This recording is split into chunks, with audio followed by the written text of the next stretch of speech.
Here we go, and we are live. Yes, sir, baby. Yo, what is going on, guys? Welcome to another video. Today's video, I have a very special guest. This is actually a guy that I have admired for a while. I've been watching a bunch of his videos for like months now, and him and I recently connected, and so here he is on the channel. I have with me Mr. Trading with a Dummy. How you doing, sir?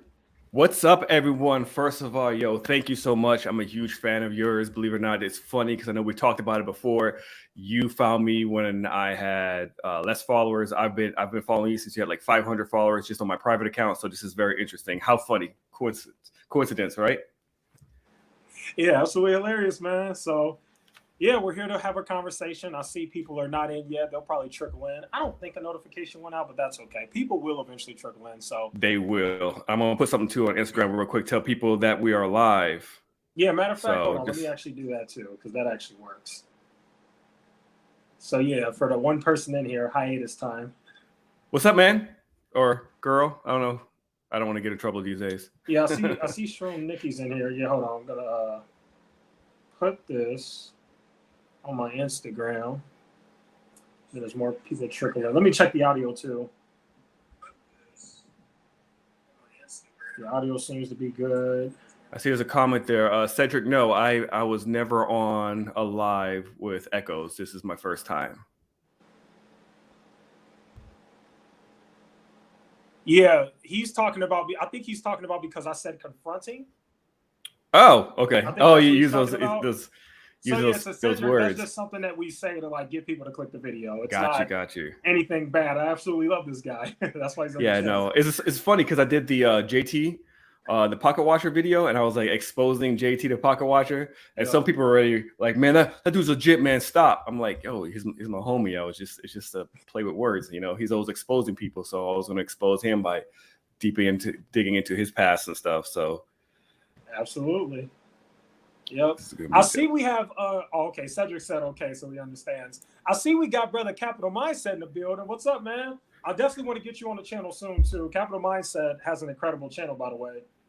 He's dope. extremely Welcome. knowledgeable on stocks and things like that. But okay, just posted on my Instagram. We got people in the chat, so let's go ahead and get right into it. So go ahead. Let's just go ahead and start off with like your background. Like, what's your background? What made you get into this? I guess what made you get into the whole YouTube finance space, which, as you know, is very drama filled and crazy.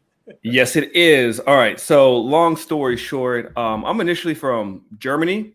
So, I grew up out there. I wasn't born there. I was just raised in Germany. I was born in Washington State. And I was trying to pursue this whole acting career for a very long time at a young age of 8. And obviously, it didn't go well. I mean, I did a bunch of stuff. You can sometimes find me in certain things like in backgrounds or in very, very shitty movies or shorts, and it wasn't working out. And then I was on this German TV show for a while in Germany, and I just needed to work. I was 23. I didn't have much going on for myself, and someone was telling me, "Hey, why not join the Air Force?" My dad was in the Army previously. Always told me not to join the Army, which makes sense. I was like, nah. It's like I want nothing to do with the military. I was actually a kid in school who was like, nah, man, F the military. I'm never gonna join the military. Y'all suckers if you join. But 23, I felt like I had kind of like a dead end job. I was doing payroll for people who worked like the civilian people who worked on base, and I ended up going to a recruiter. Was like, hey, I need to get out of here. I need to get out of Germany. I'd like to go to the States. That was like always my passion. I wanted to go back to the States, and I signed up. I joined the Air Force. The first 4 years when I got in, I was a cop. I knew from day one that's not what I wanted to do. I just wasn't. It's crazy because like the same politics and stuff that you see in like the civilian sector with the regular cops and stuff was the same exact stuff you saw in the military. I was possibly like the worst cop. For example, I was stationed in Vegas for like 8 years. Okay. Which so at night you could imagine in the middle of the night people would come through the gate drunk, wasted, right? And if they made it through the gate, then you would hit like 4 different stop signs before you get to like the housing development area. And there was a guy, he was one of my buddies. Shout out to you, Tribino. But he was a dick, man. He was a straight up dick when it came to like writing tickets for people. He would wait by the 4th stop sign, which was like near a bank. He would turn off his lights. And again, middle of the night, people don't do the full 3 Mississippi stop. They call it California roll, where you just kind of stop slowly and then just keep going. And he would pull people over and write them tickets. So that used to bug me because I'm like, yo, come on, man. Like, I mean, we don't even stop at the stop signs for 3 seconds. So I was like, you know what? I'm going to park at the first stop sign, pull people over, tell them, hey, man, just be careful. There's another cop down there who's going to write you a ticket. And like 9 times out of 10, people are like, you serious? I'm like, yeah, man. It's like, just have a good day. Just make sure you do 3-second stops at those stop signs and go home. It's like, dude, I appreciate it, man. You're cool. So that's the type of cop that I was. I was just never in the business of writing people tickets, especially if I was doing the same thing that these people were doing. For example, we always had a lot of parties that we used to go to. Again, I'm 23, so I was legally able to drink. But we would go to some house parties, and there would be, you know, other cops who are 18, 19, who were not legally allowed to drink. And we would party, have a good time. But then on the weekends, they would be busting other people who would do the same thing. And I felt a certain way about that. And it just wasn't for me. So what ended up happening, that was the only skills I had, unfortunately, right? Was being a cop. And on base, it was kind of a joke. When I went to Iraq, it was completely different. Like, that's when we were like the infantry for the Army. In fact, my deployment, we were the first group of individuals who were going to get trained for Air Force individuals who were going to get trained by the Army to do an Army mission to go on an Army camp, which was Camp Buka. Nice. And I remember I was like, man, I signed up for the Air Force. I didn't sign up for this Army shit, man. I was like, all right, whatever. So we end up doing the whole Army stuff, kick down doors, doing convoys, doing all the typical Army stuff.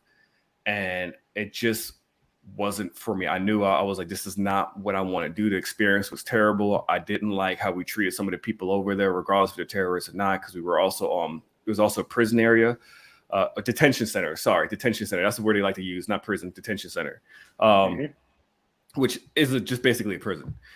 So we end up doing all that stuff. Got back. I was ready to get out of the Air Force. I was like, I'm done. At that time, I had met my current wife. We had met. Everything was going pretty well. My whole plan was like, yo, I'm going to get out the military, go and pursue acting in LA. And the economy had just collapsed. I was like during the housing crash and stuff. And while you're in the process of getting out of the military, you have to see an in-service recruiter. So you have to get paperwork signed off and stuff. And this in-service recruiter saw me. He's like, hey, man, I see you got a top secret clearance. He was like, you ever thought about going the intelligence route, intel? I was like, man, I'm not interested in staying in the Air Force. He's like, look, man, he's like, what are you planning on doing when you get out? I was like, I don't know, man. I'd rather work at McDonald's. I don't give a shit. He was like, listen, it's like, I'm telling you. He's like, just do me a favor, man. The economy is really bad. You're not going to find any jobs. He's like, have you even had any interviews? And I was like, yeah, I had plenty of interviews. He's like, what jobs did they offer you? I was supervisor for security at casinos and stuff. He's like, that doesn't pay very well, does it? I'm like, no, it doesn't. He's like, just do me a favor, man. He's like, there's this new special ops unit. A lot of people don't know about it. It's like, it's reserves. But he's like, here's a catch. He's like, they're full-time reservists. And I was like, what is that? He's like, you're basically active duty. This is your full-time job, but you're reservist. And you have the option to quit whenever you want. So he's like, it's like, what do you have to lose?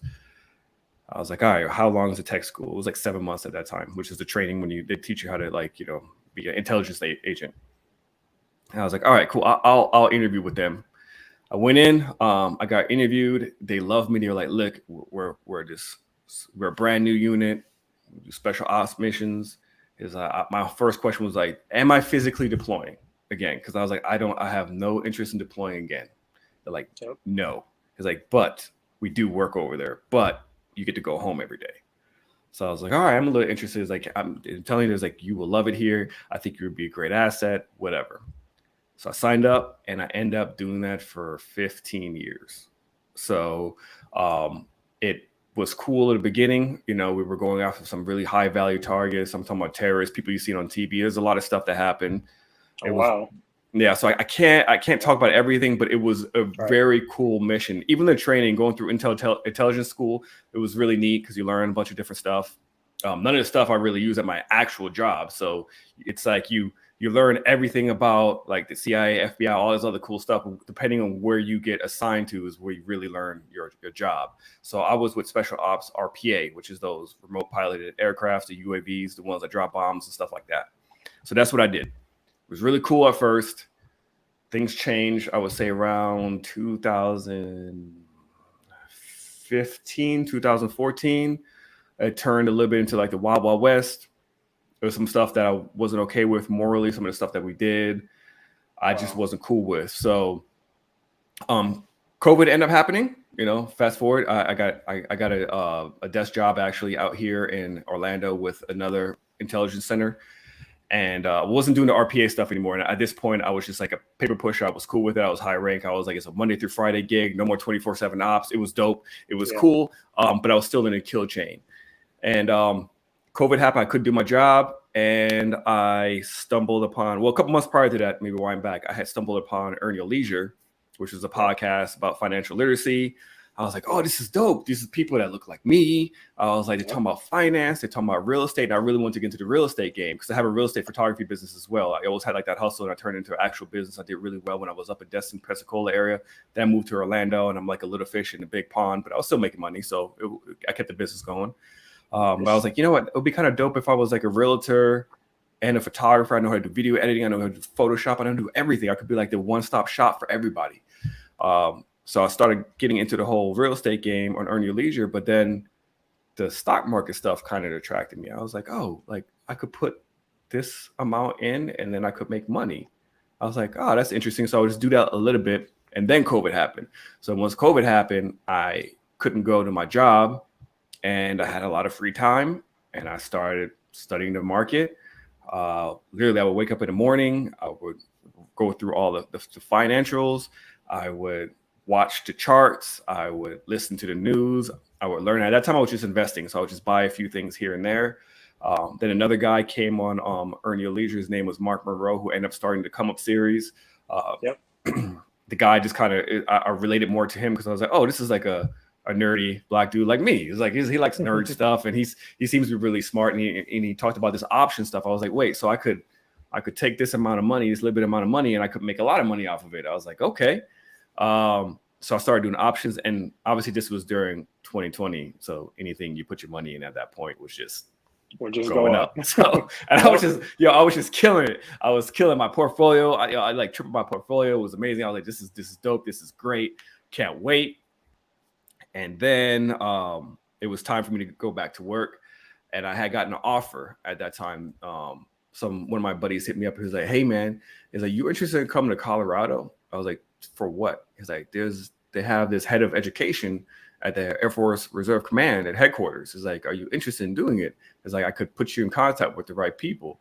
I was like, "Someone get away from the intelligence for a while." He's like, "Yeah, man, this is like strictly just like you're training people. Like you're in charge of all the reserve training stuff." I was like, okay. I reached out. I gave my resume. They contacted me. They were like, yeah. It's like, let's come out. It's like, well, how long do you want me for? Because again, I'm a full-time reservist. So you kind of control your time, which is a lot of people don't know that, man. You could literally control your own time, how much you want to work, how much you don't want to work.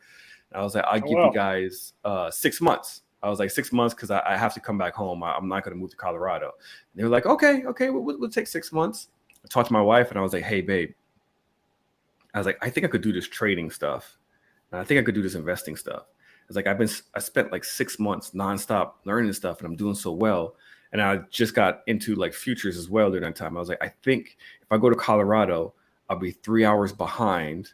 So I could wake up early in the morning. This is a 9 to 5 job. They're actually working remote. So maybe I could even come back home and I could work from home and trade. I was like, it's a win-win situation. And she was like, cool. So I moved to Colorado. She stayed here with the kids and everything. And at first it was cool. I met everybody and they were like, here's your computer. You're working from home. I was like, all right. And this is around like December time frame. Okay. So I'm just sitting on my friend's couch working. I went home for Christmas and I called them up. I was like, hey, do you guys really even need me out there in Colorado? Because, I could just stay here and I could still do the job. And they were like, I see no reason why not. I was like, dope. Well, 3 days later, typical military fashion, the guy calls me and says, hey, man, I'm sorry. Apparently, I jumped the gun. Legally, you're not allowed to be in Orlando. You have to be in Colorado. I'm like, yeah, but I'm just sitting on my friend's couch. I was like, I could help my wife and stuff. He was like, yeah, I'm sorry. You have to come back. So I came back and I was just sitting on my friend's couch while my wife was in school, struggling, had a job. It was rough. She hated it. But I had an opportunity basically to wake up every single day at 5 o'clock in the morning. I was able to study the market, trade, do whatever I got to do, and then go to work for a little bit on the computer and still trade. So it gave me another additional 6 months to like master the skills of trading and investing. And then reality hit. all my options went to shit. The market started kind of going down. This is in 2021. It wasn't the same bull run like in 2020. Yeah, we were actually going to get to that. That was a question that I actually had for you because I guess you made a video where you basically said you lost all of your walk away money in the stock market. Is that right? I absolutely did. And that Unrealized was from gains. Let me be very options. clear. Yeah. Okay. Let's be very clear. So I 100% over leveraging options. Because again, in 2020, I was like, yo, this is amazing. I put my money in AMD. I put way too much money in all the ARCs. Okay. Yep. I believe in Kathy Woods. Sorry, like a lot of money in ARKK, a lot of money in ARKQ, ARKF. It was the other one, ARKW. And this was all options, right? This is all options, man. This is all Yeah, options. I mean, I still bought stocks. You know, I have my Roth. Okay. I did the you know, I bought Apple, Microsoft, VO, BTI, Square, stuff like that. So I bought stuff, but I mean, I was very heavy options. I was like, in my portfolio, it was like 80, 90% options. And I was up though, like 250, 300%. So I was doing really, really good. The problem is the year prior to that, it was like a small pullback. Because as you know, like every year, right, we have two major pullbacks in a normal cycle. We have like, it's typically was like April, March timeframe. Well, between February through March timeframe, we have a pullback. It's like first and quarter. Then, first quarter. And then like the September, October frame. Because Right, the year October, prior to that, I was in some positions and I was up like 150%. And I freaked out. I was like, oh my God, the market's going down. I took everything. I sold everything. And everyone's like, dude, stick to the script. It's like you bought time. Your stuff is for 2023. Stick to the script. Stick to the script. I was like, oh, you're right. Because all those positions end up running again. So then I repositioned. I got into everything during like November, December time frame.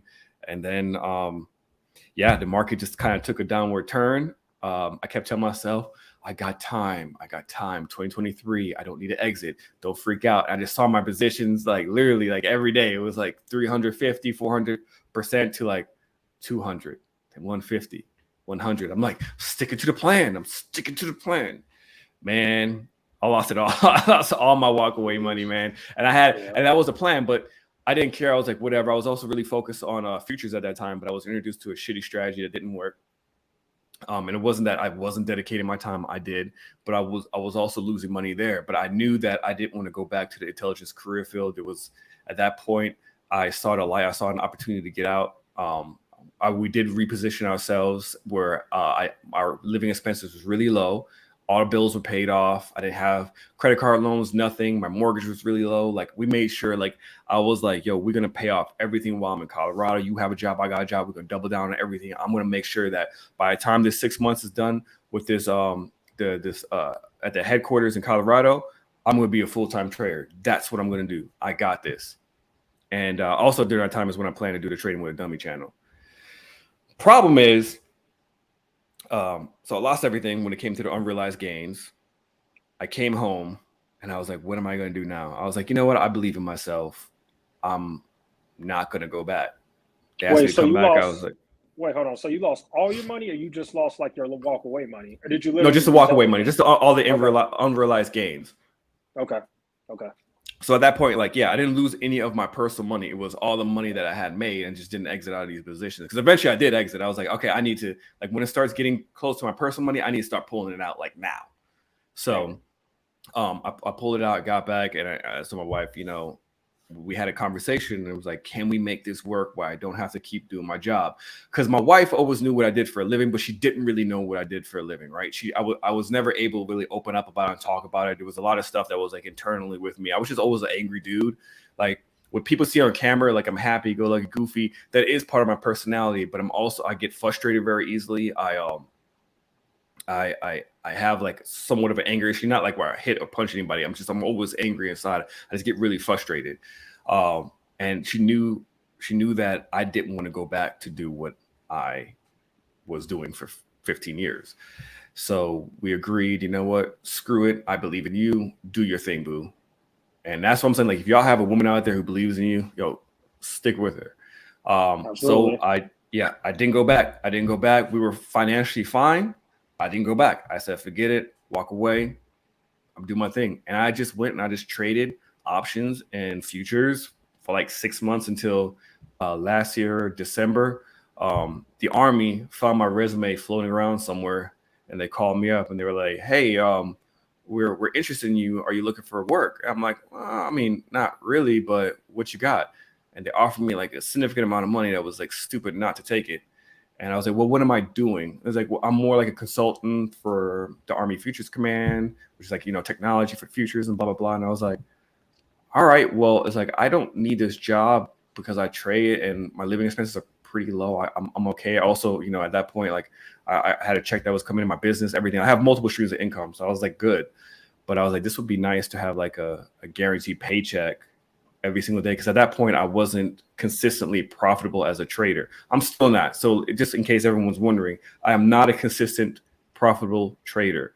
To me, consistency is when you can bring in the same income every single month and you have the discipline to the point where you don't go off the hinges and just get mad and start trading and losing money. So I have those crackhead moments every once in a while where I just get mad and go off the hinges. Yeah, honestly, So I'd argue that almost nobody's a profitable trader. That's kind of how I always felt about it. I mean, obviously, you have your very few people who are really good at it and can do correct. it. But yeah, I agree with you. I think most people who come off and act like they're profitable are full of crap, to be honest. So that's the very Correct. interesting thing. Yeah. Yep.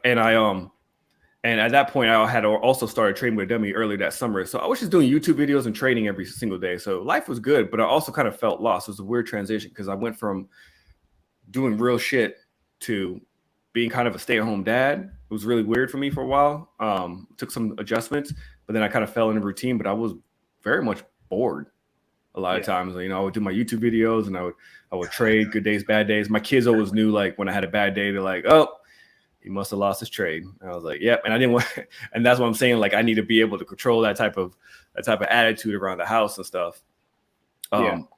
Yeah. So, but once they offered me that job, I told them, I was like, look, I don't need the job. I was like, what's the deal? Cause like, I don't want to work with top secret stuff like that. They're like, oh no, it's an unclassified environment. You can bring your laptop in if you want. You can trade in the morning if you want. I was like, oh, also we're teleworking still. I was like, okay, it would be stupid for me not to take it. So I took the job and I've been there with them since. Unfortunately, we have gone back in the office, but I just bring my laptop and stuff. So it's been pretty good. Honestly, I've been really, really fortunate to be where I'm at. The unfortunate part of everything is that, like I said, I started with like the earn your leisure stuff, and then I started my YouTube channel. And once I was started going from group to group to group and kind of getting off this little island where everyone was kind of just like this inclusive small little group of people, and it's like everything that they tell you is like all mind blowing. Once you leave off the island, and then I got spun up on the hustle of courses and Yep. trading groups and everything else, and that's when I was like, damn it, man, like I feel stupid. I was a little angry because I'm like, man, for one, the career field that I'm in is intelligence. Like my job is to know the background of things and people and, Yep. and smell when people is scamming somebody. And Hmm. I put a lot of trust in a lot of people that I wouldn't call scammers. Let's just be very clear. It's fraudulent statements, I guess, or overinflated So statements.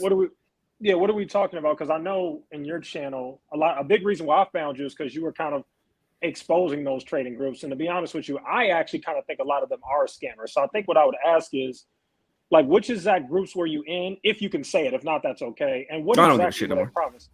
Okay, So what were they promising? So it wasn't. It has nothing. So the thing is that they get around it by not. They don't really promise anything because it's always entertainment only, right? That's always the thing is entertainment or educational purposes only. So they don't promise anything, but they tell you, if you join this group, you will learn how to trade. You will learn about this and you will learn about that, and you can be Mhm. profitable. And I will say that out of every group that I've gone through, I have learned something. The problem is that I think some of the admins could potentially be lying about their profits and how they're actually making their money, because the marketing aspect of it is, you can live like me if you learn how to trade options or futures or whatever else, and you can Yep. turn $100, $50 to, I don't know, $1 million or something, whatever it is. They hit you, but it's like, but you have to pay this every X, Y, and Z amount to get those skills. And Yeah. See, to me, that's a scam. To me, that's a scam. So what you just explained, I would personally consider that a scam. I know they got the whole legal jargon going on, mhm, mhm. entertainment purposes, all of that. But for me, when you're promising somebody that they're going to turn a small amount of money into a large amount of money, especially weekly or monthly or anything, to me, it always screams scam because it's virtually impossible. Like, you have to be so sophisticated and really know what you're doing. And honestly, even a professional struggle really doing that, to be honest with you. Like, Yeah. yeah, Yep. Yeah. yeah, It's extremely hard and it's not easy. And when I started my channel, which is supposed to be lighthearted, it was a bunch, skits, and I'll talk about X, Y, and Z, and I go for the groups because the reason why I even did a trading group stuff to begin with, anyway. So I knew when I started my channel, I was like, I'm going to do three things. I want to do skits with my family that surrounds the stock market. I want to which are interview great, people by the that way. was interested. Thank you. They barely get any views, but I thank you. And I want to interview people, and I want to go from trading group to trading group and review them, because I remember on my other channel, I had another channel prior to that called Marky Mark the Master of None, where I would review movies, talk politics, and whatever else. But before I joined EYL, there was no reviews out there on it. I was like, I would go on YouTube, I was like, EYL review, there was nothing. So I was like, I'm gonna do a review on them. Since I'm in the group, I'm gonna do a review on them, and it did really well on that channel. So I was like, that would be kind of cool if I could translate that over to the Trading with a Dummy channel and go from group to group to group, because people are interested. They're curious. Like, can I make money in this group? Like, what they're saying is it true? And I started going through groups, and the ones that were bad, I did not do any reviews on, because I didn't want to be a channel where people think, oh, you're a hater, you're a hater. Problem is that I would say probably like 4 or 5 months down the line, once I kind of got a little bit of traction and started getting somewhat of an audience, I started getting DMs from people saying, hey, you should check out this group. I feel like I was scammed. Hey, can you go do a review on this group? I feel like I was scammed. Hey, what do you know about this group? I haven't heard any good things about it. I can't find any information on there. And it came to that crossroads where people kind of came to me to see, like, what do I think of these groups, and are they legit or not? So unfortunately, and that's when the whole Red Panda came in. I got hooked up by them because, again, I joined EYL before they really blew up. They never did anything wrong to me. I did learn stuff from Earn Your Leisure. I did learn stuff from Ian Dunlap, contrary to what people think. He also put me in his group for free. The problem is there was people that were paying $10K. Just real quick. For those who don't know, Ian Dunlap is this investor who basically, if I could just be honest here, he calls himself the master investor. And he, at one point in his Twitter bio, I wish I would have screenshotted it, he basically said he's the greatest investor in world history or something crazy like that. Of our generation. I think it's still there, isn't it? No, I think he deleted it. Last time I checked, he blocked me too. So okay. Yeah, I just want to make sure everybody knows who that is. So Ian Dunlap is like a very popular trader investor who's heavily affiliated with Earn Your Leisure, which is a huge YouTube channel. Just want to make sure everybody knows that. By the way, he charges $10,000 for his Red Panda group. But go ahead. Correct. Yeah. And again, I got in the group for free, but I could never, like, as I'm doing my channel, people are like, hey, it's on sale for $5K or $2,500. Should I pull the trigger? And I could never say yes, because I was in the group and I knew, and I was affiliated with, because he always picked on me. We could always talk. Me and him also had private conversation outside of it. So this wasn't like, I know they try to like discredit me and be like, oh, he was just a stalker or a fan who got upset that X, Y, and Z, or that he blew his account. I never blew any of my accounts. Be very clear with that. I just lost my unrealized gains. There's a difference. But the group it was basically just, they would meet once a week for, I did a whole review on it. If you guys want to watch it, it's a Red Panda review. But the big takeaway from that was, like, he would give you price targets when to buy in, right? But he would never tell you how he got those price targets. And, people would just, they're fanboys of him and Earn Your Leisure or whatnot. But I could never tell people, because, again, remember, their audience are, just to be quite frank, broke Black people. It's those people who typically don't have a lot of money, who are trying to learn financial literacy so they can come up and get out of the situation they're in. So when I have these people hitting me up, hey, it's on sale for $5K, do you recommend it? And I'm always like, no. If you have $5,000 you can just, like, spare, you don't care, sure. Because, you can potentially ask him a question like, hey, what price target should I buy Apple at? Or, what do you think of SPLG ETF? But I could never really justify and say, hey, put your money in there. I usually say, hey, just study the market, learn about a stock that you're interested in, learn supply and demand, draw your lines, and then use that money to invest long term, and you'll be just fine. But it got to the point where I don't know what happened with his ego, but he got super egotistical, wasn't showing up for the Zooms anymore. It was always some BS excuse. He started threatening people in a group. If you guys bitch about it, I'm going to just quit this. It just got really weird.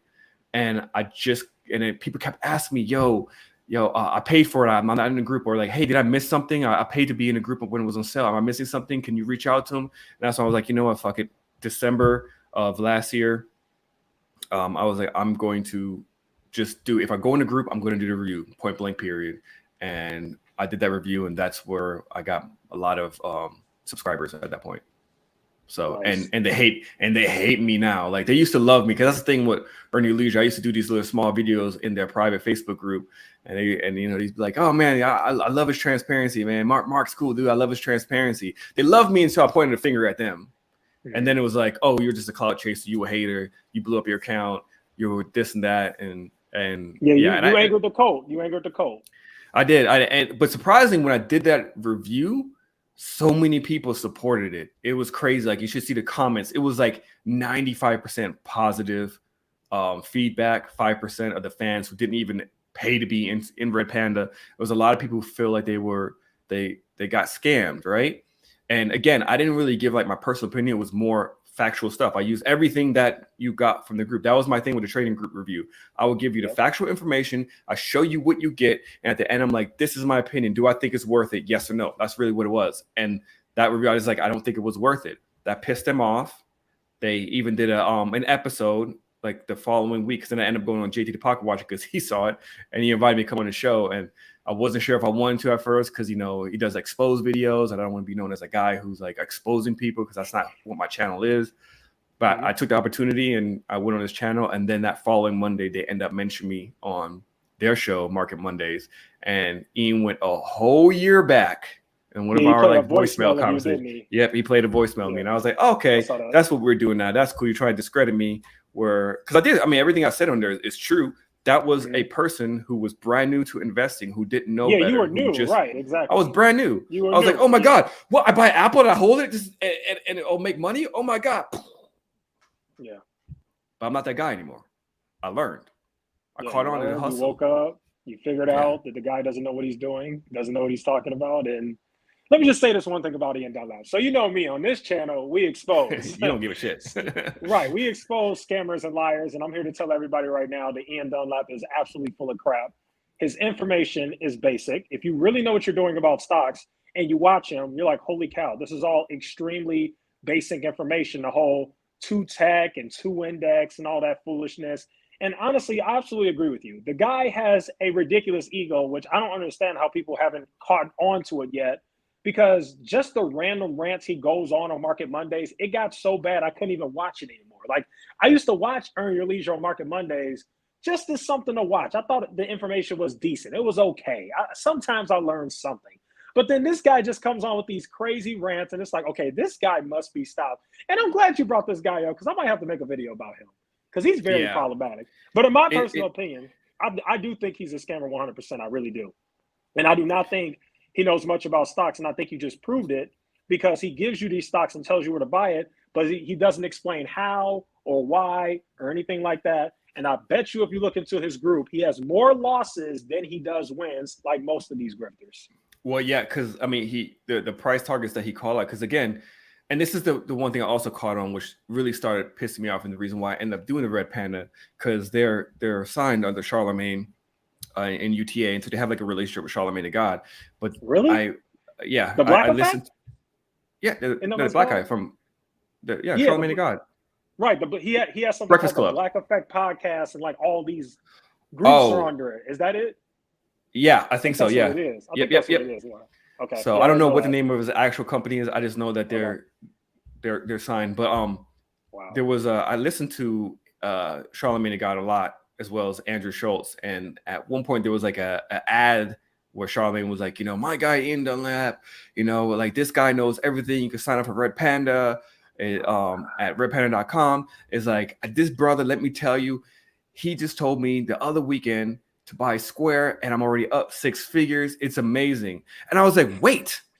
Square's been dumping for a whole year. What the fuck are you talking about? And I was like, there's no way. And then one day on Market Mondays, there's some dude who end up, I guess, typing something in YouTube, calling him out like, hey man, you called all this stuff out in your group. It didn't hit, it blew through it. And then he snapped and it's like, my name is Ina, you don't have money, blah, blah, all this other stuff. And I was like, man, he always does that lame short. stuff. That's another lame thing he does. If somebody calls him out, he'll be like, do you have more money than me? If you don't have more money than me, you can't talk. I'm like, bro, what kind of dumb thing is that? You are like a master scammer. You probably have a lot of money because you've been able to trick new people into paying $10,000 for your crazy group. But Charlamagne the God and some of these black people, especially Earn Your Leisure, I don't exactly hate Earn Your Leisure, but I think my biggest problem with them is they do a terrible job like screening to see if people are actually legit. And it seems like they just kind of let anybody who's popular on these platforms. And you got to be very careful about that, because I'm going to just go ahead and say it. Listen here, everybody. In the black community, there are a ton of scammers. I'm going to just downright say it. I don't care. It's the goddamn truth. Most of these finance people, I can only speak on my community because I see it. I can name 10 off the top of my head right now. Many of them are scammers. And so in our community, unfortunately, we got to be very careful in who we interview and who we have on the platform, because, man, it's bad. It's correct. bad. And I think the biggest issues too with that is that it always comes down to the same response. Because I saw it with JT the Pocket Watcher. It's always, oh, it's just another black brother holding other brothers or sisters down. That's not what it is. You guys got to understand, like, I'm not doing this out of hate. The reason why I end up doing the review is because there was people who are legitimately taking all their money, their life savings. They don't have a lot of money. These are people who make $40,000, $50,000, $60,000 a year, paying $10,000 for someone to tell you, buy Apple, or I can give you an example, buy Square at 200, buy Square at 175, buy Square at 145, which I did, by the way. Where is it at now? Like $70? Like, yeah. And then he doesn't teach you how to fish. You don't learn anything from the group. And then excuses like, well, he never said that he's going to teach you anything. And that is true. He says it's a club where you just get, price targets. But again, like, is that worth $10,000? It's supply and demand, man. It's supply and demand. Use that money, buy the stocks. And I did learn, again, I learned a lot on EYL, but like you said, there have been several people on that are very questionable. JT just dropped another video recently of some lady who's telling you how to commit fraud again. Yeah. And it's like, and I'm like, yeah, that's interesting. I'm like, yo, come on. Like, when the average person does this stuff, they could potentially go to jail for it. They legit can. So I think there is some responsibility, because I know, look, I also interview people on my channel. I don't know if all of them are legit or not either. So I know you can make mistakes, but if you find out someone is not real, you should probably address it. Or if you obviously hear something that's fraud, that they're telling you how to commit fraud, you should probably stop it right there, not even air that episode. But they get a cut from all these people's courses, because it's always the same thing now. It started shifting when I first started with EYL. It seemed it was really like it was two dudes in a community of people who supported each other, and they wanted to help people, educate people. Then once they got signed is when things, I think, shifted. I would say the turning point is when they brought on Grant Cardone. If people don't know who Grant Cardone is, he's one of the most popular. What do you call them? Drifters? Oh yeah, he's a grifter. Yeah, I'm pretty sure everybody knows. Is it grifters or drifters? I don't know. I'm old. Grifters, but we have to be careful because he's one of those people who likes to actually sue and take your video down. But yeah. So, when they brought him on, I understood why they brought him on, because I was like, okay, EYL is not going to get exposure to his audience, but he's also going to get exposure to EYL's audience. It's a give-take relationship. I mean, it's like what we're doing right now too. You know what I'm saying? Our audiences are getting exposure to each other. But that's when I knew, I was like, ooh, things are getting weird. And then, they had Soldier Boy on talking about like this amazing game system. Bro, that's just from Alibaba. Come on, like, really? And y'all acting like this is like for real? You're gonna have people pay $150 for some bullshit game system you can get off of Alibaba.com for $20? Come on, like, it just got really weird. Or they bring people on there who tell you, 4X is the way to go. You don't want to do options. You need a whole bunch of money, but if you do this 4X, you can make this amount, blah, blah, blah. And they hook you in. They put that worm out there and they hook you in. And they're like, exclusively $500 off right now if you sign up for the next 24 hours. And you go to the person's website and it's like $4,000 or $5,000. I'm like, man, come on. Like, come on, man. Like, what are we doing here now? I get it. You have to scale, right? Because I think you plateaued at one point. You sell merch and you had your courses, but you probably plateaued at one point. So I was like, how do I go to the next level? I got to step up the game with the sales and the marketing. Yeah. And that's what ended up happening. Yeah. Unfortunately, there's a lot of dishonesty in the financial space, and I think that's why it's important that channels like myself and yours exist. Because I know you don't do exactly too much exposing, but then again, you kind of do. Like, that's kind of what drew me to your channel. Like, you were definitely doing a great job exposing the trading groups and things like that. And I think we need more of that, because for some reason there's like no regulation in the financial space. Like, these grifters are just running away with millions of dollars, just tricking all these new investors. And it's honestly the most disgusting thing I've ever seen. But let me go ahead and ask you this real quick. So we talked about Earn Your Leisure, Ian Dunlap. Are you familiar with some of the more popular, like the YouTube guys, like Chris Sane, Meet Kevin? Yeah, I Jeremy mean, Lefebvre? Are you familiar with those guys? that's honestly how I think I initially came across you. Like, yeah, I saw your rant on like Meet Kevin or something. I was like, man, why do you hate Meet Kevin so much? Because it's funny, because I listened to all those guys, Graham Steffens, Andrew Jick or whatever. I'm not familiar with Jeremy guy. I used to see him on the Millennial Money podcast or whatever that they do. And then Meet Kevin. I started following Meet Kevin when he was doing real estate stuff. I always find them. I find them entertaining. I would never take advice or pay for their courses. Of course, I mean, I saw right through that. I was like, oh, okay, they make a lot of money probably off the courses and stuff like that. It just didn't attract me. But I used to love their channels, but you hate them. you definitely you definitely be murdering them with all their sales tactics and stuff. So it's the same thing. It's just different audience, but they're huge. I mean, they're even bigger than UL and any of those other people. Yeah, they're huge and they're legit, like, scammers and grifters. I mean, if you look at Jeremy, we can talk about Jeremy right now. Jeremy just recently lost 96% of his money in a stock called Voyager Digital, which he put $250,000 into that stock. He now has $10,000 left, and he lost all his money. But what's sad is, if you go back to his old videos, there were people in the comments trying to warn him about those stocks. And what makes me so mad and why I go after these people so hard is because deep down, they know they don't know anything of what they're talking about when it comes to stocks and investing. They know they don't know, but they're making so much money off the views, off the courses, off the sponsorships. They just can't stop. And it just blows my mind, the huge followings these people have, when it's clear as day that this guy is not a guru. If you lose 96% in a stock, you're not a freaking guru. Like, that's insane. Like, you know what I mean? Like, it's insane. Yeah. They pitch all those shit stocks, Tattoo Chef, like you said, Honest, the small caps. So all the stuff that ran ridiculously during 2020 that probably shouldn't have ran as high as it did. Trust me, I lost money in Honest, so I have an honest story. That was, by the way, which Ian said was a good company. Told me, he's like, it's a good company. Buy that 10. It's at $2. So it's like, I was like, fuck, man. So it's those. Yeah, I don't know. I think it's because it has something to do with the algorithm. I think it's kind of like how people have this huge following with Palantir and what's the other one? There's another one. I forgot what it was. But even Palantir. So Palantir. Which one? I was just asking. I'm sure I could figure it out, but AMC. Those meme stocks ran, but there's such a huge following Palantir, and I don't understand why. So I know, like, the intelligence community uses Palantir. They make most of their money with government contracts, and I know we can go back and forth with people who are like huge fans of Palantir and probably say I don't know anything about it. I never actually used a software company. I just know people who have, and I know how the company is ran. It's ran like a Silicon Valley Facebook company. I hear it's a great company to work for. They pay very well, but they haven't been profitable for 20 years. So what makes you think they're gonna be profitable now? Yeah, that's my only question. Like, if you look historically, they have not made a profit. Why? Because the government pays them. It's like, here, take this $20 million for this year. Do whatever you want with it. That's because that's how the military does. They waste a lot of money.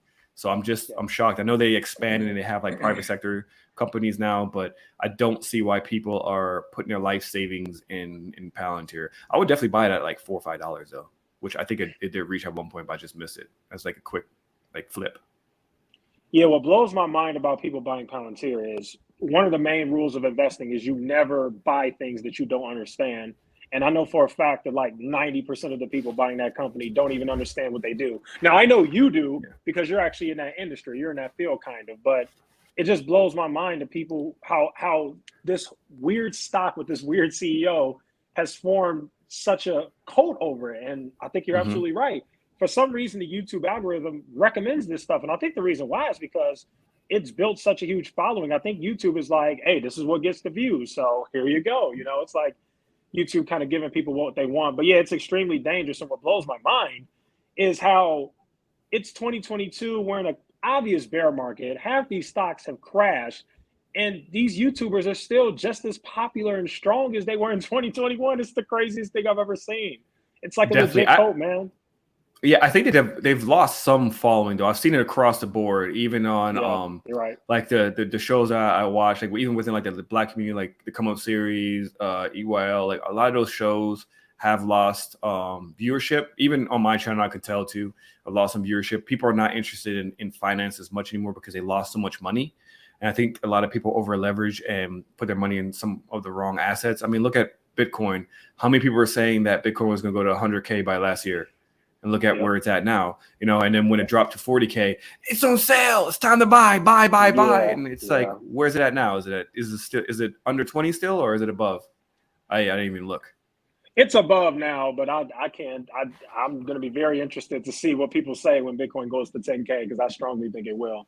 Yep. And those people who were doing their channels all based off of crypto, they now Yeah. shifted to something else, you know, Airbnb, house flipping, just something else. I'm like, oh, okay, I see what y'all doing. It's just And people right, have and to that's the be pure, careful. yeah, yeah, and that's the pure definition of a grifter. They just flip flop to where actually, this is why I really dislike Meet Kevin. Meet Kevin actually did this. Meet Kevin, and it's funny because I forgot what newspaper it was. I think it was the Wall Street Journal or some big newspaper wrote an article on Meet Kevin, and they literally exposed him, and they were like, this guy was basically covering stocks during the meme market. And as soon as he saw that AMC got popular, he started talking about AMC. And now the stocks are no longer in favor. He's pivoted from stocks and he just talks about overall finance now, which is true. The guy never talks about stocks anymore. He Like he doesn't. literally just Talks about pivoted. And the it's funny. economics.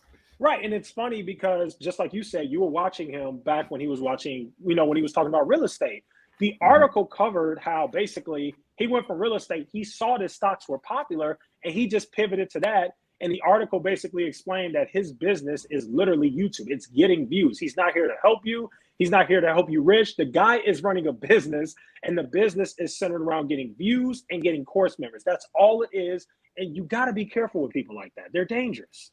Yeah, and They I really mean, he's are. definitely a millionaire off of YouTube. The guy kills it. I mean, we're like, I can only imagine because I make okay money off of YouTube. Not like anything to live off of or anything, but I Mhm. think I typically make anywhere from like so it ranges like $100 to like 1,000.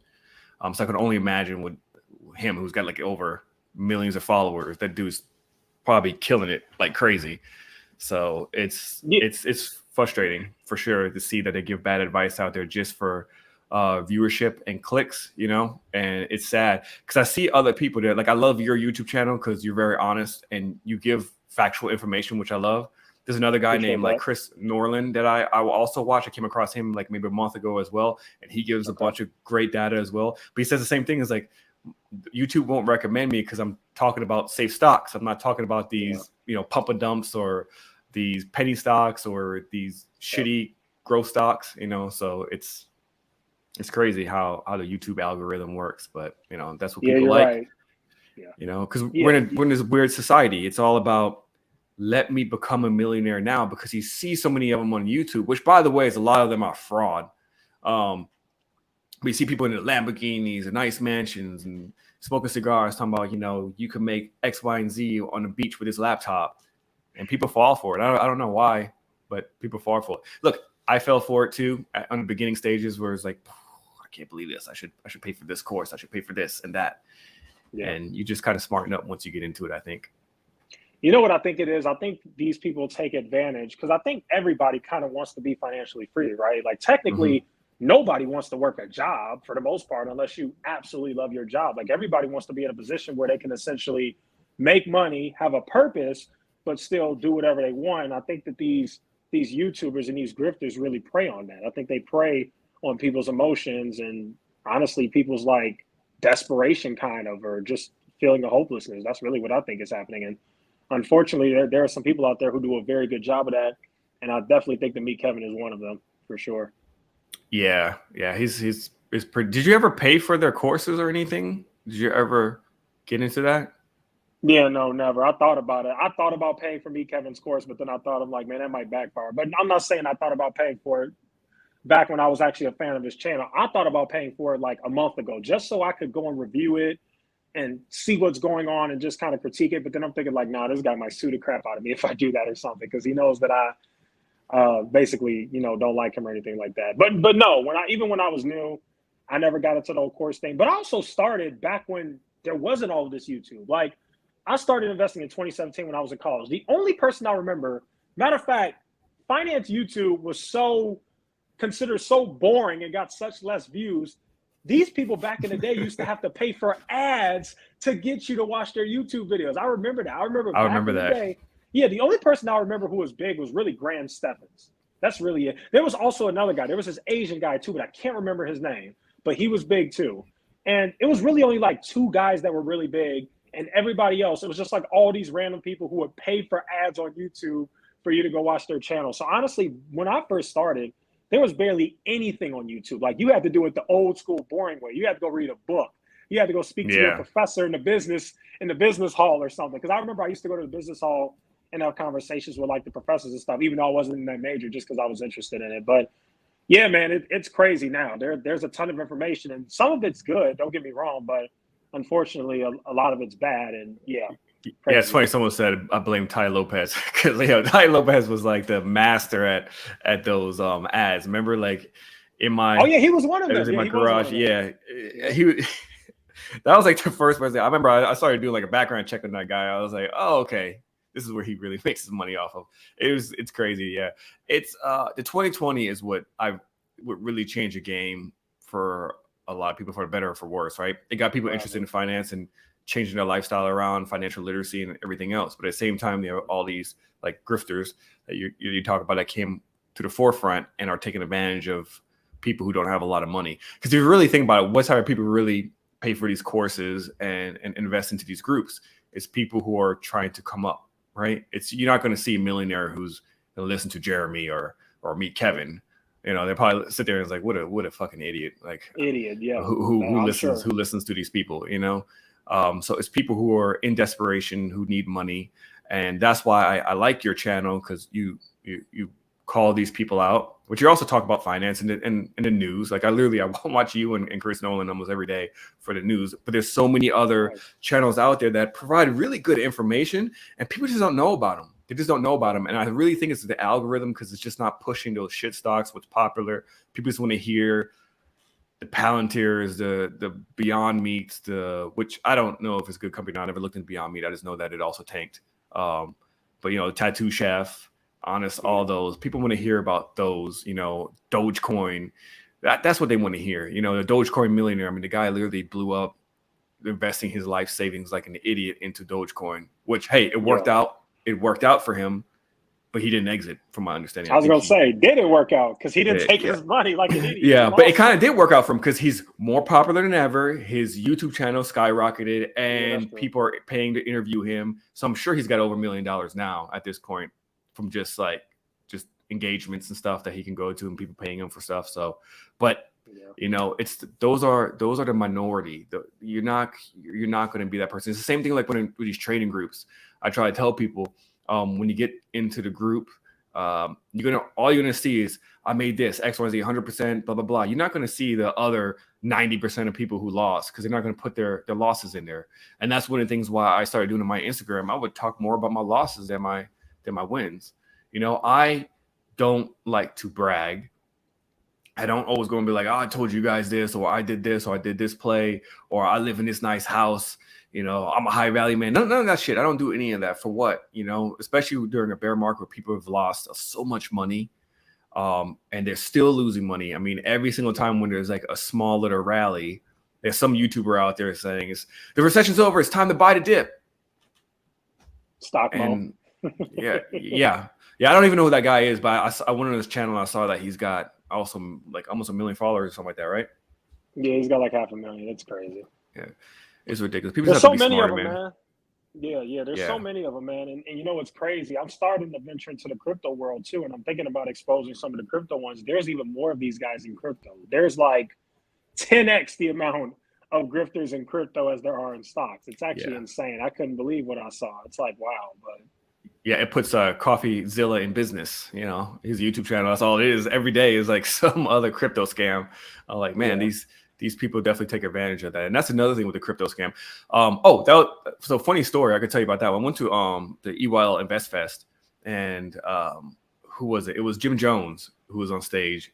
He was The pitching rapper? his he was pitching his crypto coin. And I remember just like looking around, I was like, why is everyone cheering? Like, this is obviously a pump and dump. And sure enough, it was a pump and dump. Spiked and then went down. It's like people got to be careful, man. I don't know much about crypto though, so I can't really speak on it because I'm not knowledgeable on the subject. Okay. All I know Yeah, is I was gonna ask you about that too. Okay. So yeah. you've never invested in crypto, not No, yourself. I have. So I only Okay. have maybe like I invested maybe $2,400 in crypto, and I put it in. I spread it out between Bitcoin. That's what Nice. majority of it is. Okay. Ethereum, and I Okay. have like the ADA, Cardona, whatever it's called, and Cardano. yeah, yep, and then Solano. That's it. And obviously the portfolio is trash right now, like really Yeah. bad. And I've never had luck with crypto. My first experience with crypto was in 2000 and I think 14, at the height when like everyone was talking about, you know, Bitcoin is running up. People were becoming millionaires who invested like $1. You know, it was like something crazy like that. Everyone was talking about it, and I was in the military at that point. I told my wife, I was like, hey, there's this thing called Bitcoin. Are you cool if we take majority of my savings and just throw it into it? And she was like, I mean, I don't know anything about it. Are you sure it's gonna blow up? I'm like, I think it is. And I put money into it, and like the next month, everything collapsed. It went to like Jeez. 3K or something like that, something ridiculous. Because I bought it when it was like 19K, so it went to like 3K, and I just left it as is. I was like, whatever. And then when I got into the finance space again in 2020, I was looking for money because I didn't have a lot of money in savings at that time. We were very financially stupid. Like we lived paycheck to paycheck, but we lived very comfortably. But it was just we weren't smart with our money. And I talked about that on the Come Up series. That was when I was still in the military.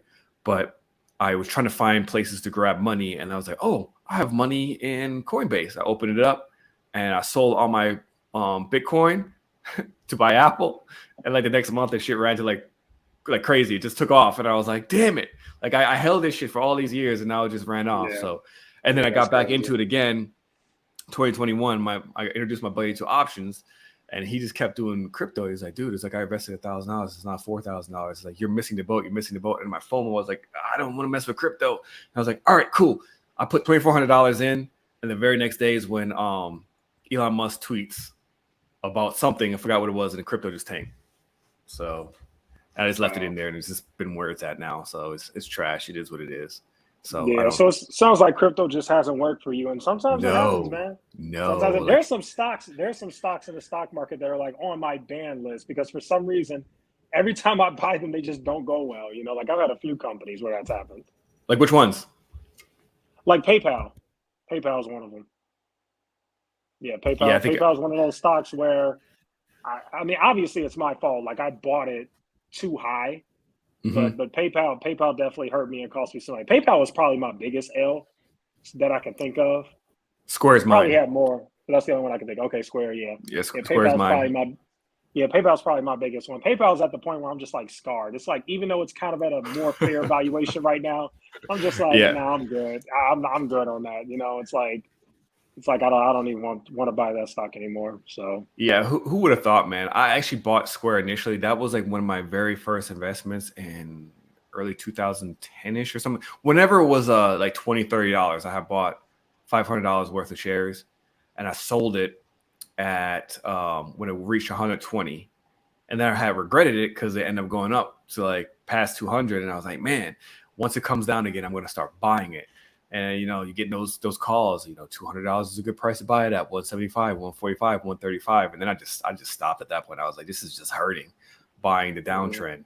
Because I think you had an episode, you talked about that as well. And I think I talked about it as well on one of my episodes that that people need to understand the difference between buying the downtrend and buying the dip. There's definitely a difference. Yeah. People have been Yeah. buying And people, the downtrend. yeah. Yeah. And So people still get mad at me to this day when I talk about that. They're like, oh, you're trying to time the market, blah, blah, blah. It's like, no, I'm not trying to time the market. I'm just not interested in buying a downtrend. But I understand everybody's in a different point in their investing journey. And sometimes you bring up concepts that they're just not going to understand. But yeah, I 100% agree with you. You know, a lot of people got mad at me for being super bearish, but I mean, it's kind of the truth. it's The the market's reality of been, it. Yeah. yeah, it's been downtrending since January. Like, eventually you got to accept what's happening. Yeah, facts. So I will say this: like, I am in one. I'm still in several groups. I haven't spoken about them, but here's a bombshell. I guess I was telling you about what I'm going to announce. I'm reviewing cheat code algo right now. Once I'm done with that review, I'm done doing trading groups.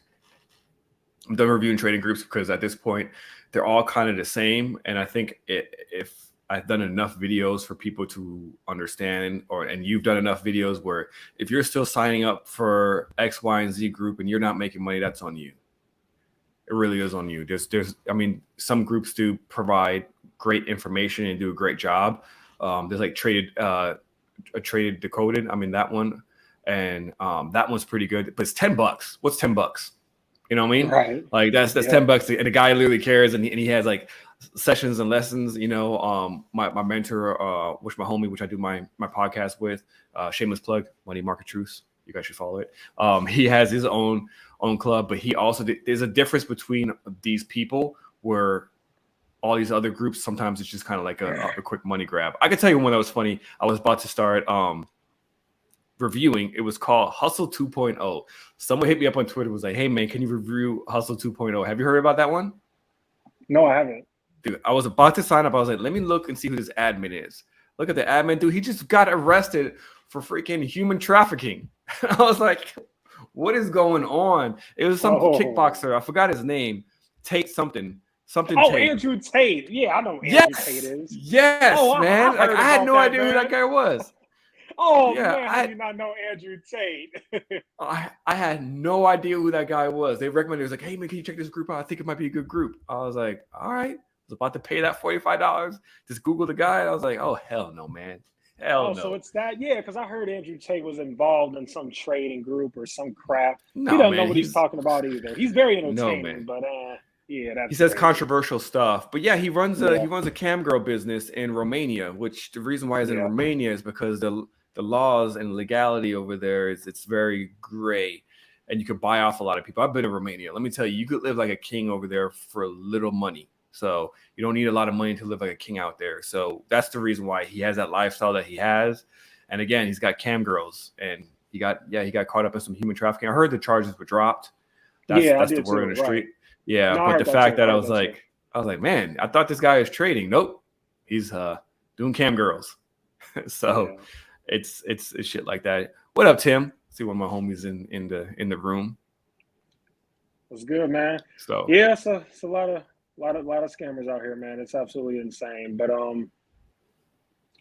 yeah, I guess the next thing we could talk about. Have you heard of Chris Saint? Somebody in the chat was asking me about Chris Saint. Have you heard of him? He's also a black dude too. He's actually very popular, unfortunately. I only know him through you. I've never heard of him before anyone else. Yeah, it's sad, man. There's basically, listen, if anybody, this is my best advice I could give to anybody. If they don't have a license, don't pay. Yeah, pretty much. Honestly, yeah, pretty much. They don't have no formal education, no licenses, don't pay. Look, I feel like some type of strong background, yeah. Exactly. Look, I've been in this game for 2.5 years. I think I give pretty safe advice, but you don't see me selling courses because, again, I just got into this like 2 years ago. I think I kill it with my entries, with the supply and demand, but I'm not out there telling people I got this secret algo or whatever that can help you and bring you to the next level. Nope, not at all. That's my homie, Timothy. Yeah, he's got a spider gang. Me and him kind of came up together in the futures market, and he does everything for free. And you can learn stuff for free. That's what it is. Everything that you buy, all these courses that people are selling, it's free information that's just recycled. So you can either pay for that, I guess, if you want to be lazy, or you can just buy a book or just go on YouTube or on Skillshare, and you can learn from that as well. So Yeah, it's I never understood the charging for money thing. I really think it's a grift, especially for people who clearly don't have the experience. You have all these crazy people with all these weird backgrounds. I'm just gonna throw shade right now because that's just what I do. I'm gonna name some people you probably never heard of, but like Stock Up with Larry Jones was a freaking Uber driver. And again, I'm not saying that just because you're a janitor or an Uber driver, you don't know anything about finance. I'm not saying that. But what I'm saying is your background doesn't match what you're doing. Like Stockwell Larry Jones used to be an Uber driver. Chris Sang worked in like admissions at a community college. Jeremy LaFay worked at a gas station. Me, Kevin worked in real estate. Like it's like, where are the credentials that give these guys the authority to charge you all this money for these calls? These guys weren't like honestly, if somebody like Warren Buffett did it, hey, I'll pay 10,000 for that. I'll pay more. He can charge whatever he wants. If he says it's $1 million per day, you're Warren Buffett. You can freaking charge that. You got the credentials. My main issue is these grifters have just as much credentials as me and you, as people that we walk down and see down the street.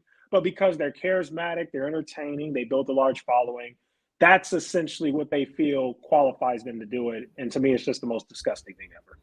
Yeah, you know what's sad, especially since you're going to get into this interview space, right? You're going to start interviewing people. You will learn quickly that some of the people who are more well known, they won't come on your show because you're calling people out. That Yes, that for happened to sure. me because I knew I would burn some bridges doing this, but Yeah. it does make me a little sad where I'm like, okay, you rather save face with this person that you know is obviously a scammer, Yep. and you want to be cool with him because you know that person is going to bring you to the next level because they have that huge following, but you won't talk with someone who has a smaller YouTube channel who's honest and transparent. So it sucks, or they stop like talking to me, after that because they just someone made a call or whatever. So that kind of happened with me, which I have zero proof of it. But the Wall Street Trapper, there was a person I was supposed to interview. I did a whole episode on it with the guy from Wall Street, the Einstein of Wall Street, and we were supposed to Oh, I do an know interview. him, the white dude, with Yeah, the yeah. hair, Which got he, an by the way, Instagram. so yeah, he sells a course too, by the way. And that was like, I Oh, was like, okay, let me check the course house, which I did. I have the login information, but never really went in there. But me and him were talking, and everything was pretty good until one day he called me and just asked me a question like, what's your channel really about? Like, what's this interview gonna be about? And because I used Joe Rogan, I think it was just a way for him to get out of the interview. And I didn't realize that he was friends with Wall Street Trapper, and they talk like consistently on IG. So, and Wall Street Trapper is attached to EYL and Ian and all this other stuff. But I have no proof. But I'm just saying, this, I kind of follow the crumbs. Maybe not. I don't know. I'm a nobody. But I wouldn't be surprised if someone made a call and make sure that certain people wouldn't come on my show. So no, I it believe you, is what it man. is. No, that's how it goes. Trust me, man, you'll be good. Because it's actually funny you say that between me and you behind the scenes. Actually, it has happened to me. Actually, like there are some people that I wanted to do collabs with, and it's the same thing. When they saw that what my channel was about, they canceled, and you did have things like that happen. However, I do have a huge YouTuber that will be appearing on my channel. So that just goes to show you, not everybody's like that. So there's definitely hope out there. So even though I've had some discouragement and people who turn me down, I do have somebody who is man enough to come on the channel, and he also happens to really like my channel too. So yeah, man, there's Perfect, definitely hope. man. Yeah, but I would say screw them. Like those people who have an issue or whatever, I would say screw them because honestly, once you get to a certain level on YouTube, it all becomes politics at the end of the day, right? Because It I'll give does. you a perfect example. There's this guy named Spencer Cornelia who literally is like a baby CoffeeZilla. He's got like 400,000 subscribers, I I think. know who Spencer He's is. I love his Yeah, channel. right. He exposes scammers, but then he got on millennial money with Jeremy LaFave. It's like this stuff is all politics. Like he just completely, and also CoffeeZilla has to be called out too because CoffeeZilla is actually friends with me, Kevin, which I didn't even know this until somebody like told me about this, and then I looked and I'm like, oh wow, that is crazy. So it just goes to show you, even the people who call out scammers essentially play politics too. So I would just Yeah, say forget that, man. I Just stay definitely true to seen yourself. Spencer. Yeah, I definitely seen Yeah. Spencer and Millennium Money. But I'm not gonna lie, if Millennium Money ever asked me to come on, I would come on. But I would probably say something though to Jeremy and I mean, me. okay, let me Kevin doesn't say even this. show up in there anymore, does he? No, he doesn't. We'll get to that. Let me say this. For me and you, as small as our channels are, yes, I would get on there. But if I'm Spencer Cornelia and I have 400,000 subscribers, I'm getting on there and I'm letting Jeremy have it. I'm Yeah. letting that boy have it. Yeah. What you say Yeah. about Voyager? I'm be like, hey, Greg, RJ, shut up. What you say about Voyager boy tattoo chef? I will grill him, and he deserves it. Because think about it, that actually fits his brand. He's that. I mean, obviously, don't go in there and snake them. I mean, honestly, realistically, he's probably, if he were to do that, he probably would just never go on the channel. But for me, if Grandma Andre wanted me to go on, I would just say, well, I'm just letting you guys know, just a heads up. If I go on there, I'm going to ask Jeremy what's up with you, because my channel's about exposing scammers, right? So it bothered me a little bit, because Spencer is actually one of my favorite YouTube channels, Spencer Cornelia. But I'm like, come on, man. And actually, he was one of the main people that made me want to start my YouTube channel. Really? Yeah, Spencer Cornelia was a huge influence on me. I've been watching Spencer since he had like 80K subscribers, maybe less than that, like 50K. That's I'm watching him for a little. Yeah, it is. But I've been watching him for a little while. Yeah. Yo, speaking of Graham Steffens and the Andrew Jick, I see you never really talk anything bad about them. You don't say anything bad about them, call them out or anything. I'm assuming you like their content. They have a lot more sense when it comes to stocks. I give people their credit. You can do something that I disagree with. Like, I have not liked Graham's videos lately. I think they're very clickbaity, and I think he's strictly doing it for views rather than actually give value. That's what I think. Andre Jick, I'll get to that in a minute. But Graham Steffens, even though I disagree with the direction of his channel, I do not think he's a grifter or a scammer. So that's why I really never talk about him. Andre Jick is kind of in the same boat, even though he pushes the whole crypto and the NFTs thing. I don't know enough about crypto to necessarily call him out. Now, I understand some things, but based on what he said, I can't really call him out, because him and Graham are in the same boat. They believe that you should basically just invest in index funds with stocks. And that's kind of my philosophy too. I think you can buy individual stocks, but I really do think that the average person is better off just buying index funds. So that's really why I never talk about them, is because even though I disagree with both of them on some things, I think they both have a lot of common sense. I really do. Yeah. I noticed that they don't really pitch any of those shit stocks either. It really is, especially Graham Steffens. He, like, even the Dogecoin millionaire, he was like, I think you should sell. And the guy's like, no, man, I'm holding it with diamond hands. And he's like, I think that's really stupid. And Graham Steffens was right. Like, I like Graham Steffens, even though he can't box. We're shit. Oh my God. Did you see my video where I made fun of him? Yes. That's actually how I found out that he was even fighting. I was like, what's going on over here? He's fighting? That's interesting. And I watched the fight, and I was like, damn, man, like, put your hands up. Did you even practice? Like, yeah, it was kind of that was embarrassing. Yeah, for me, I'm just like, and people got mad at me. They're like, oh, charity, blah, blah. I'm like, that's fine, but you got to understand, at the end of the day, I know you're doing it for charity, but it's a fight, dude. You cannot go out like that. You're a man. Like, you cannot go out like that. Yeah. He got absolutely. It's one thing to lose, but he just got absolutely embarrassed. I was like, Jesus, dude. Yeah, like, I know he's not a fighter, but if you train hard enough and you really focus, you can actually become a pretty decent fighter. Like, it's not that goddamn hard. I mean, come on, man. Like, it was bad. And I think on his channel he even spoke about it. He was like, "I'm training." I think he kept saying that. I was like, "I'm training for the fight." I don't know who your trainer was, but you should get your money back.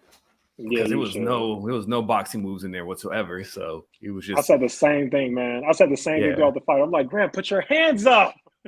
Yeah, you can tell you can tell he's never been in a fight before. Yeah, like, not even as a kid, nothing.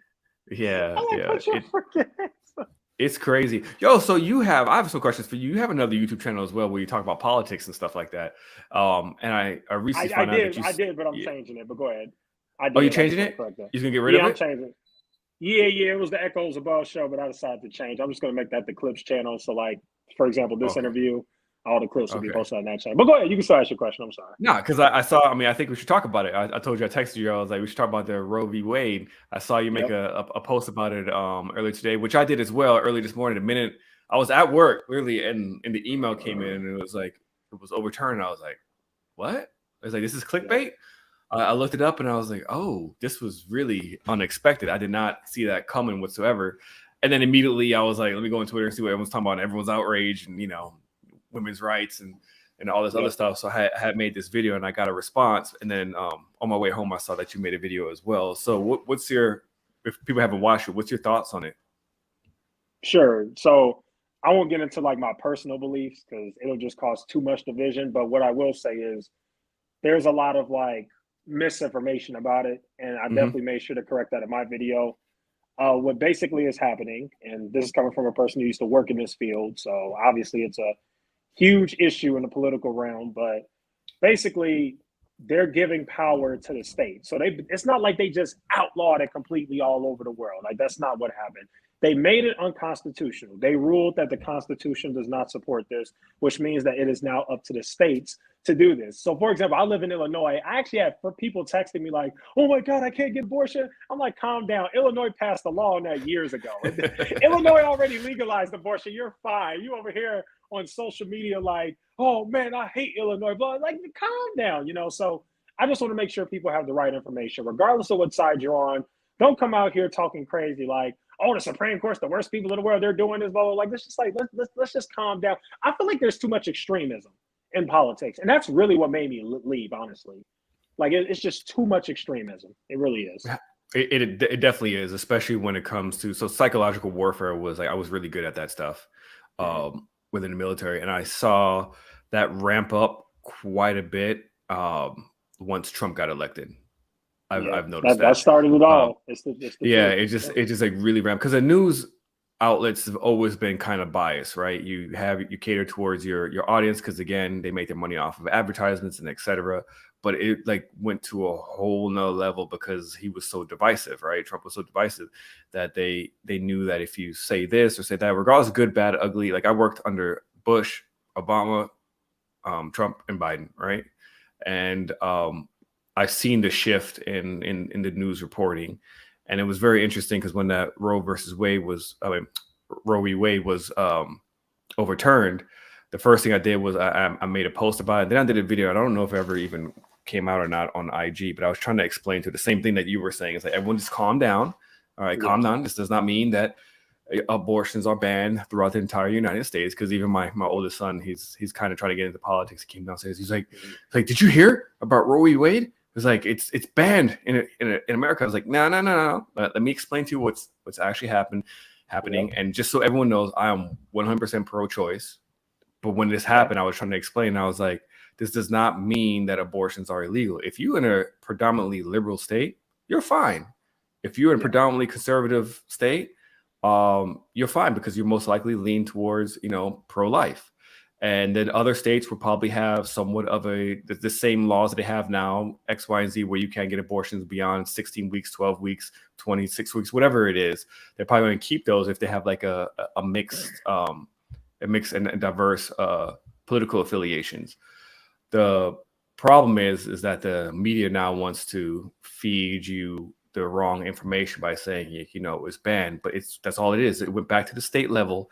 So this is the important part now, which I think is kind of a good thing, where now people will pay attention to your state officials, and when you elect and go to cast your vote, start actually looking into what these individuals stand for and what their plans are moving forward. And I think we've lost that in this country for a while, where people just kind of never really pay attention to politics, really.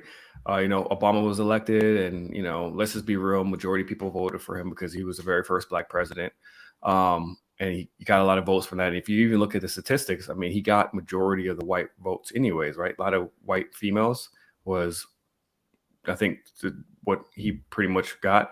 The suburban moms and stuff. Correct. Yep. Yeah, you're correct. And then Trump kind of came in, and that's when I saw the major shift of how information is being spread. So I don't trust anything that Fox News and CNN says. I always have to look at a side eye. I would say that when I was working under Trump, there was a lot of fact checking that I had to do at work for the statements that he made. And even when he did do some good stuff, because I'm really like, I have no political affiliation. When I talk to Republicans, I'm a snowflake, a liberal snowflake. When I talk to liberals, I'm just a bigoted conservative. So I can't win. But there was a lot of fact checking, and even if he did stuff good, it wasn't reported that way.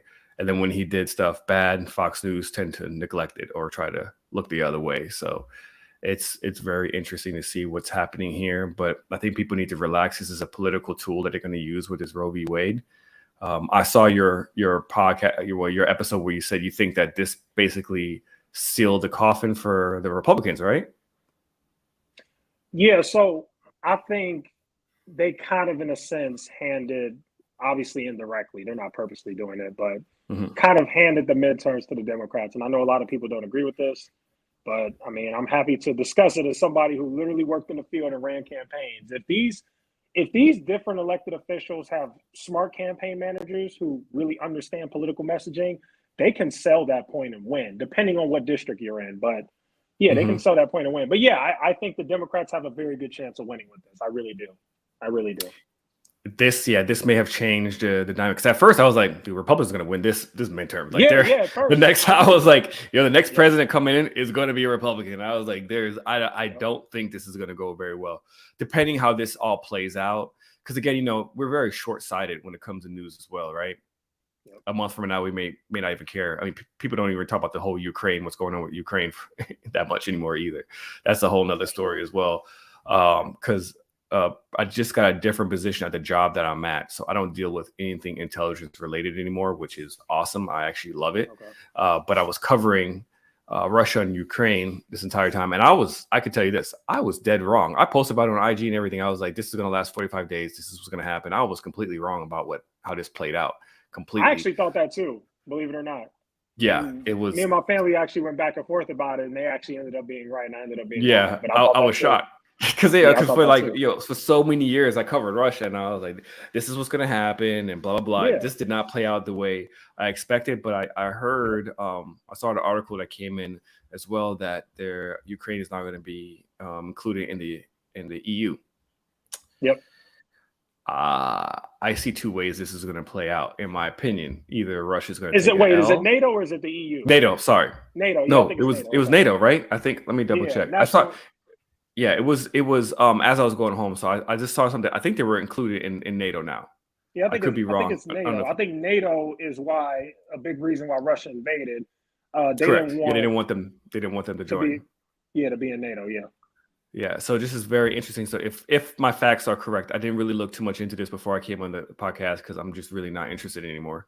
Yeah. But just if that is the case, which was always the plan anyways, for them to be part of NATO, Russia has to take an L and leave, or we're really going to go to war now. Now I'm Mhm. nervous because just knowing Russia's history, they're not going to retreat and take an L. There has to be some sort of agreement. But I also know we like to embed ourselves in situations that we probably have no right to be in, including this whole thing when happened with the whole Ukraine and Russia. I personally think we should have just kind of stayed out of it. People may believe that we're actually staying out of it. We're not. We never did. So that's all I can say on that. So Interesting. this is Well, gonna this. yeah, Go ahead. you're giving some good info. I know you're giving stuff that Yeah, it's behind the just scenes that you can't exactly yeah. speak on. Yeah, for me, I think I think what's going to happen is Russia's probably going to end up winning. Unfortunately, I think Russia's going to win. That's what I think is going to happen. I think they'll probably end up, if not getting what they want, they'll get enough of what they want to finally stop. To be honest, because if you look back at history, Obama actually alluded to it too. There was like this like memo or something he put out where he basically said that the United States is known for a while that they can't save Ukraine, essentially. Like Mhm. they've kind of known this all along. So yeah, I get that the United States is doing some things, but I mean, at the end of the day, I mean, what more can they really do besides full on go to war, right? Yes, and that's where I'm really scared about. And I would say this the weirdest part for me, because again, I wasn't working with top secret information um since I got this job. So I was working with pretty much almost just classified and CUI information, right? But this is the first time I covered a war where my information was limited on what I was getting, meaning that this administration did not allow information from Russia to come through, which was very strange because typically, regardless if it's propaganda or not, you get anything and everything. Whatever's being reported, you'll get. We shut down everything from Russia, which I found very odd because then it put me in a weird position where when I'm reporting or briefing people, I don't know exactly what I'm saying is true or not because I'm just getting it from one source and one source only. And that goes back to like politics, right? Where we're talking about like Fox News and CNN, right? Depending what your base is, that's all you listen to, right? If you listen to CNN, Trump's the worst thing ever. If you listen to Fox News, Trump was the best thing ever. It's just they you only surround yourself with your audience. That's all the information that you will get. And I could relate that right back to trading as well. It's the same thing. If you stick to only one group and listen to only one source, this is the only thing that you'll get. It's smart for individuals to literally go outside the box, have conversations with people who have opposing views in everything in life. That's just me. Growing up, I don't know how old you are, but when you 27. were going through when you were going through high school and college, did you have debate? Is that still a thing in school? Yeah, it was, but I wasn't a part of it. But yeah. Okay, dude, I used to love that. That was like one of my favorite classes moving forward. And then you get an intelligence world and they kind of teach you to think outside of the box and kind of navigate in a gray area. Everything you need to verify, no matter what. There's no space for emotions, right? And I feel like this country has kind of turned into this emotional, we're reacting more on emotions versus facts. We make decisions based off of emotions versus factual information. It's like emotions trumps everything now. And it's been like that at work, in politics, in life, in trading groups. I mean, literally, you can call a person out and say, "Hey, meet Kevin is fake, it's fraud, it's scam." No, man, fuck you, Echoes. You just a hater. You the grifter. You don't want to try to get views up and blah blah blah. So we're in this weird space in society that it's very cute. But I love politics. I love having that discussion. I just hate working around it now because it consumes so much of my life moving forward and having conversations with people. And I feel like you can't even have conversations with anybody anymore because there's no such thing as debating anymore. Because if you debate or if you don't agree with the opposing view, you triggered them. That's the word now. You triggered them. You're racist. You're a hater. You're this. You're that. I'm like, oh my god, man! Can I just let me just explain to you what my point is? Let me hit you with some factual information, and maybe I might be able to change your mind on this topic. And it doesn't seem like that anymore. People rather just stick with their clique, and that is it. And I think it's a detriment to people really gain the most knowledge that they can in education and really just expanding their mind. Yeah, that's one thing I pride myself on. I actually get along with Republicans. I mean, honestly, I'm not extreme. Like I'm kind of moderate. Like I for the most part see both sides of the aisle. I think my issue for the most part is the extremism.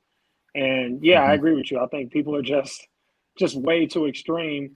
And I know to this day, I still have people that are Republicans. You know, like I'm sure people probably figured it out. You could literally actually look me up and figure it out. But I used to work for the Democratic Party, and I still have friends who are Republicans, and I have no issue with that, right? Like, I just wish I just wish that people would be more like grounded and not just so far left or far right. But that's honestly what you have now. It's like you got some people who are either far left or far right, and it's just dangerous to me. But it is, and it's like you can't have an opinion on certain things. Like you have to 100% believe this side and 100% believe this side. Like you can't be anywhere in the middle anymore. And I think that's what these two parties don't understand, because I think that more people are actually centrist in the middle, and those are the people who are really important that you have to kind of win over. And that's like you said with the silent majority. Yeah, the silent majority. That's what you have to kind of win over, and it's baffling. Because look, I live in Florida, right? I campaigned heavy for Andrew Gillum. I don't know if you're familiar with him at all. Oh, of course I am. Oh, okay. Listen, man, there's not a person in politics I don't know. I know them all. Yo, man, I was all about Andrew Gillum. I was like, this DeSantis guy is like, this hell no. It's like he's just I was like, no. We can't have this guy. I was on Andrew Gillum. We went to his campaign runs. Like, I mean, everything. He was shooting a commercial and went to one of his events. And they were like, oh, your kids are really cute and stuff. What are you guys doing tomorrow? We're shooting a commercial. You guys should come. I was like, all right, cool. So we end up going. I was like, I just can't be in a video because at that time I was in the military. So you can't have any political affiliation really. So I was like, I can't be in a video, but my kids could be. So I showed up, and I've been on a lot of movie sets, a lot of TV show sets and stuff like that. That was the most disorganized one I've ever seen. Because for one, you're dealing with nothing but a bunch of kids, right? So when you tell people to show up at a certain time, you should be prepared because you're dealing with kids. Dude, we waited there for 4 hours. They still hadn't set up. I was like, I'm done. I mean, it was a bunch of kids. So it wasn't just like my kids, but my kids were like, I'm bored. I was like, let's forget this. Let's just leave. Because I mean, they weren't paying or nothing anyways. I was like, let's just leave. Yeah. We left, but I was shocked the morning that I got a text from my Republican friend, it was like, "Ha, I won." I was like, "What?" I was like, "Yeah, Andrew Gillum lost." I was very surprised, but then look what happened. I mean, literally, look what happened. Dude got caught up, Yeah, he turned drugged into up a in a hotel train room. wreck. Yeah, he turned Yo, into a train wreck after he lost. exactly. And not Yeah. only that, he just got arrested 2 days ago. He Again? turned himself into the FBI for I think it was like some campaign fraud, a bunch of stuff. I mean, I could look it up. But yeah, he just got arrested. He ended up turning himself in for campaign fraud or something like that. Yeah, former Andrew Graham faces wire fraud conspiracy charges. Yep, Yeah, wire I fraud found it. conspiracy charges. I'm like, man. I That was is like, insane. I guess I was going for the wrong candidate. And then people get upset where I'm like, honestly, when DeSantis won, I wasn't happy about it. But hey, this is going to be our governor now for, Yeah. for the foreseeable future. For right now, for a couple of years, I gave him a chance. And personally, I'm relatively happy with how he performed here in Florida. There's some stuff I didn't like, of course.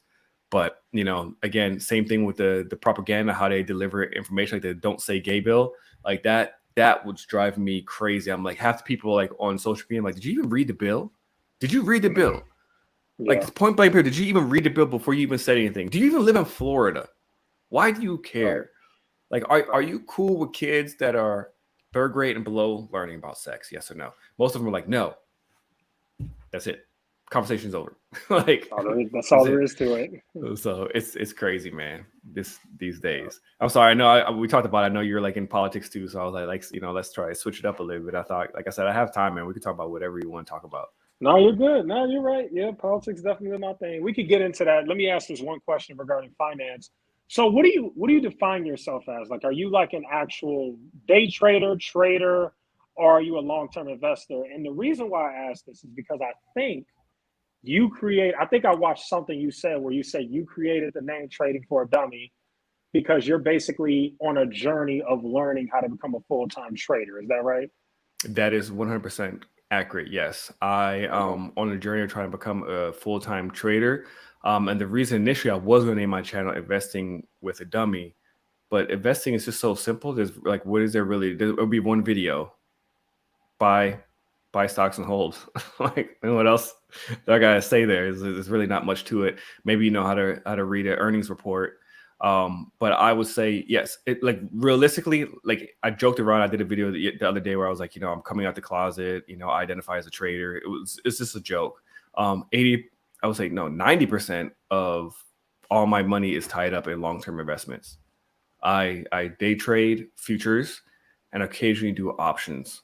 But the futures is where I'm in it market almost daily, depending on like if I have my setup or not.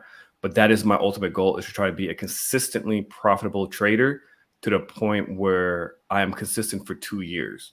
I'm not going to quit my job because this is a cush job. I don't mind a job. I like it. I'm not miserable. So and again, I don't need it. If I lose it, it is what it is. But I would like to be a full-time trader. I would like to be the outliers, the 6% that are able to make consistent profit. And I'm not even seeking for like crazy amount of money. I'm looking for like $500 a day. I'm cool. That's me. Like, I'm not a greedy savage looking for, $40,000 a trade or anything like that. So yeah, Okay. trading. So if you have 90% of your money long term and you're trading with 10%, you don't think that'd make you a long term investor, maybe? Oh, I'm a Because long-term you investor still, first. yeah, because you Yeah. still got most of your money. Yeah. So you're Yeah. you're Yeah. you're in the process. So you're trading with a small portion of your portfolio and you're learning. I'm assuming. Mhm. I mean, you Yeah. correct me whenever I'm wrong, but I'm assuming you're learning. And then once you fully learn, you're going to start to translate a little bit more to a trader once you really like fully know No. what you're doing. Like you become a pro. No, okay, No. I will always long-term invest. I will never get away from that. To me, that's the number. That's the safest route to go. that's awesome. Okay, It's cool. yes, it's the easiest route to go. Being a full-time trader, it sounds easier than it really is. Yeah, I have blown up combines, if you want to consider that. Like, combines where you trade with other people's money, but you're not really trading with other people's money realistically. They have like, a drawdown and stuff like that. But anyways, that's a whole nother conversation. But I have blown up and lost some of those combines. I've passed and then lost it afterwards because it's kind of set up in a way sometimes for you to fail because they don't want to pay you out. That's really the ultimate goal. They make their money off of subscriptions and monthly fees and stuff. But I also trade my own money, And my goal is the money that I invest, I want to just kind of compound it at the same time as recycle and use it. My goal is to try to get like to my to get to the level of my buddy SG. I don't know if you saw that interview with Stock God. He's like my homie. He is a legit futures trader. He shows his brokerages. He doesn't teach. He doesn't have courses. So guys, please stop asking me how you can learn from him. He doesn't teach. He doesn't do any of that stuff. It's just like, yo, I'm a full-time trader. I don't need your money. This is what I do. Like, I want to get to his level because he kills it. He makes anywhere. I mean, on a bad day, he's like, yo, I made $300 today.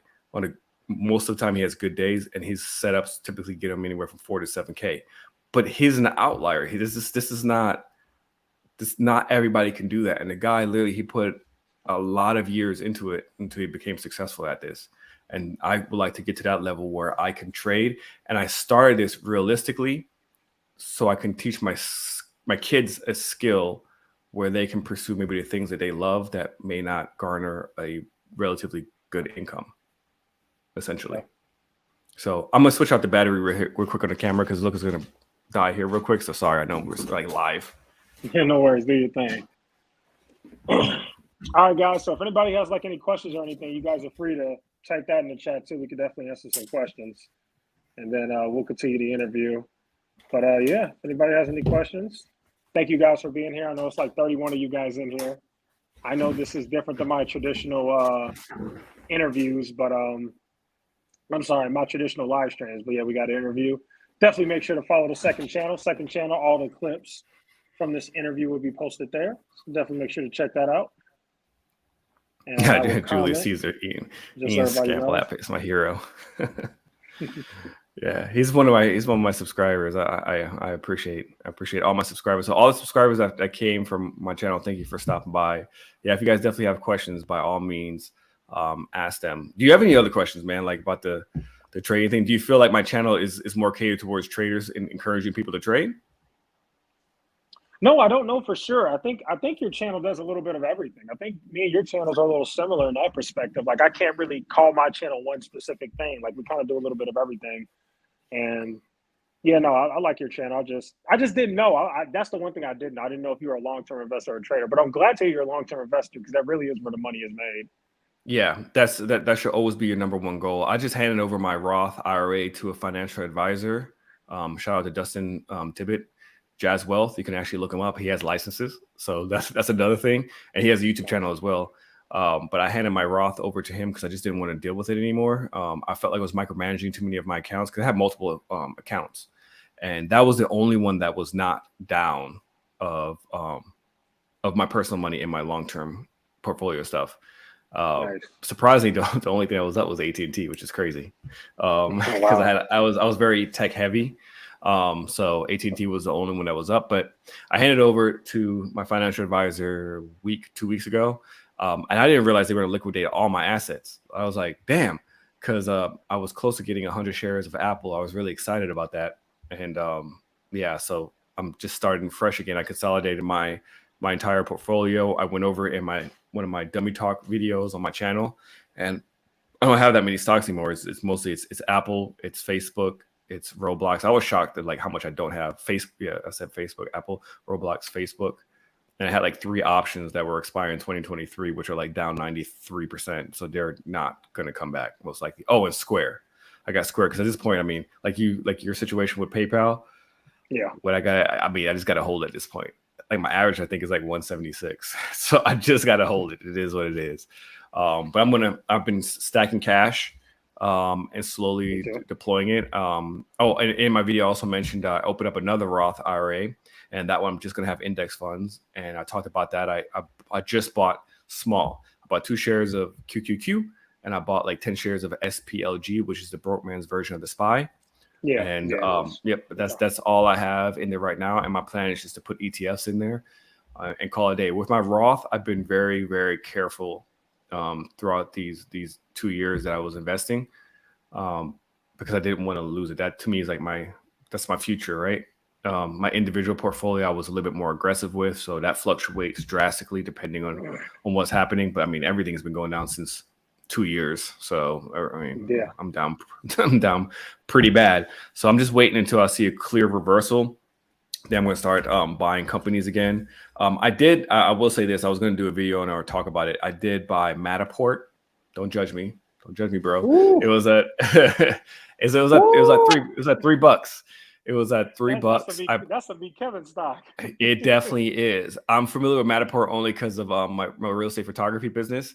But I always knew it was like the way it ran to like the 20 some dollars. I was like, this should not be worth 20 some dollars.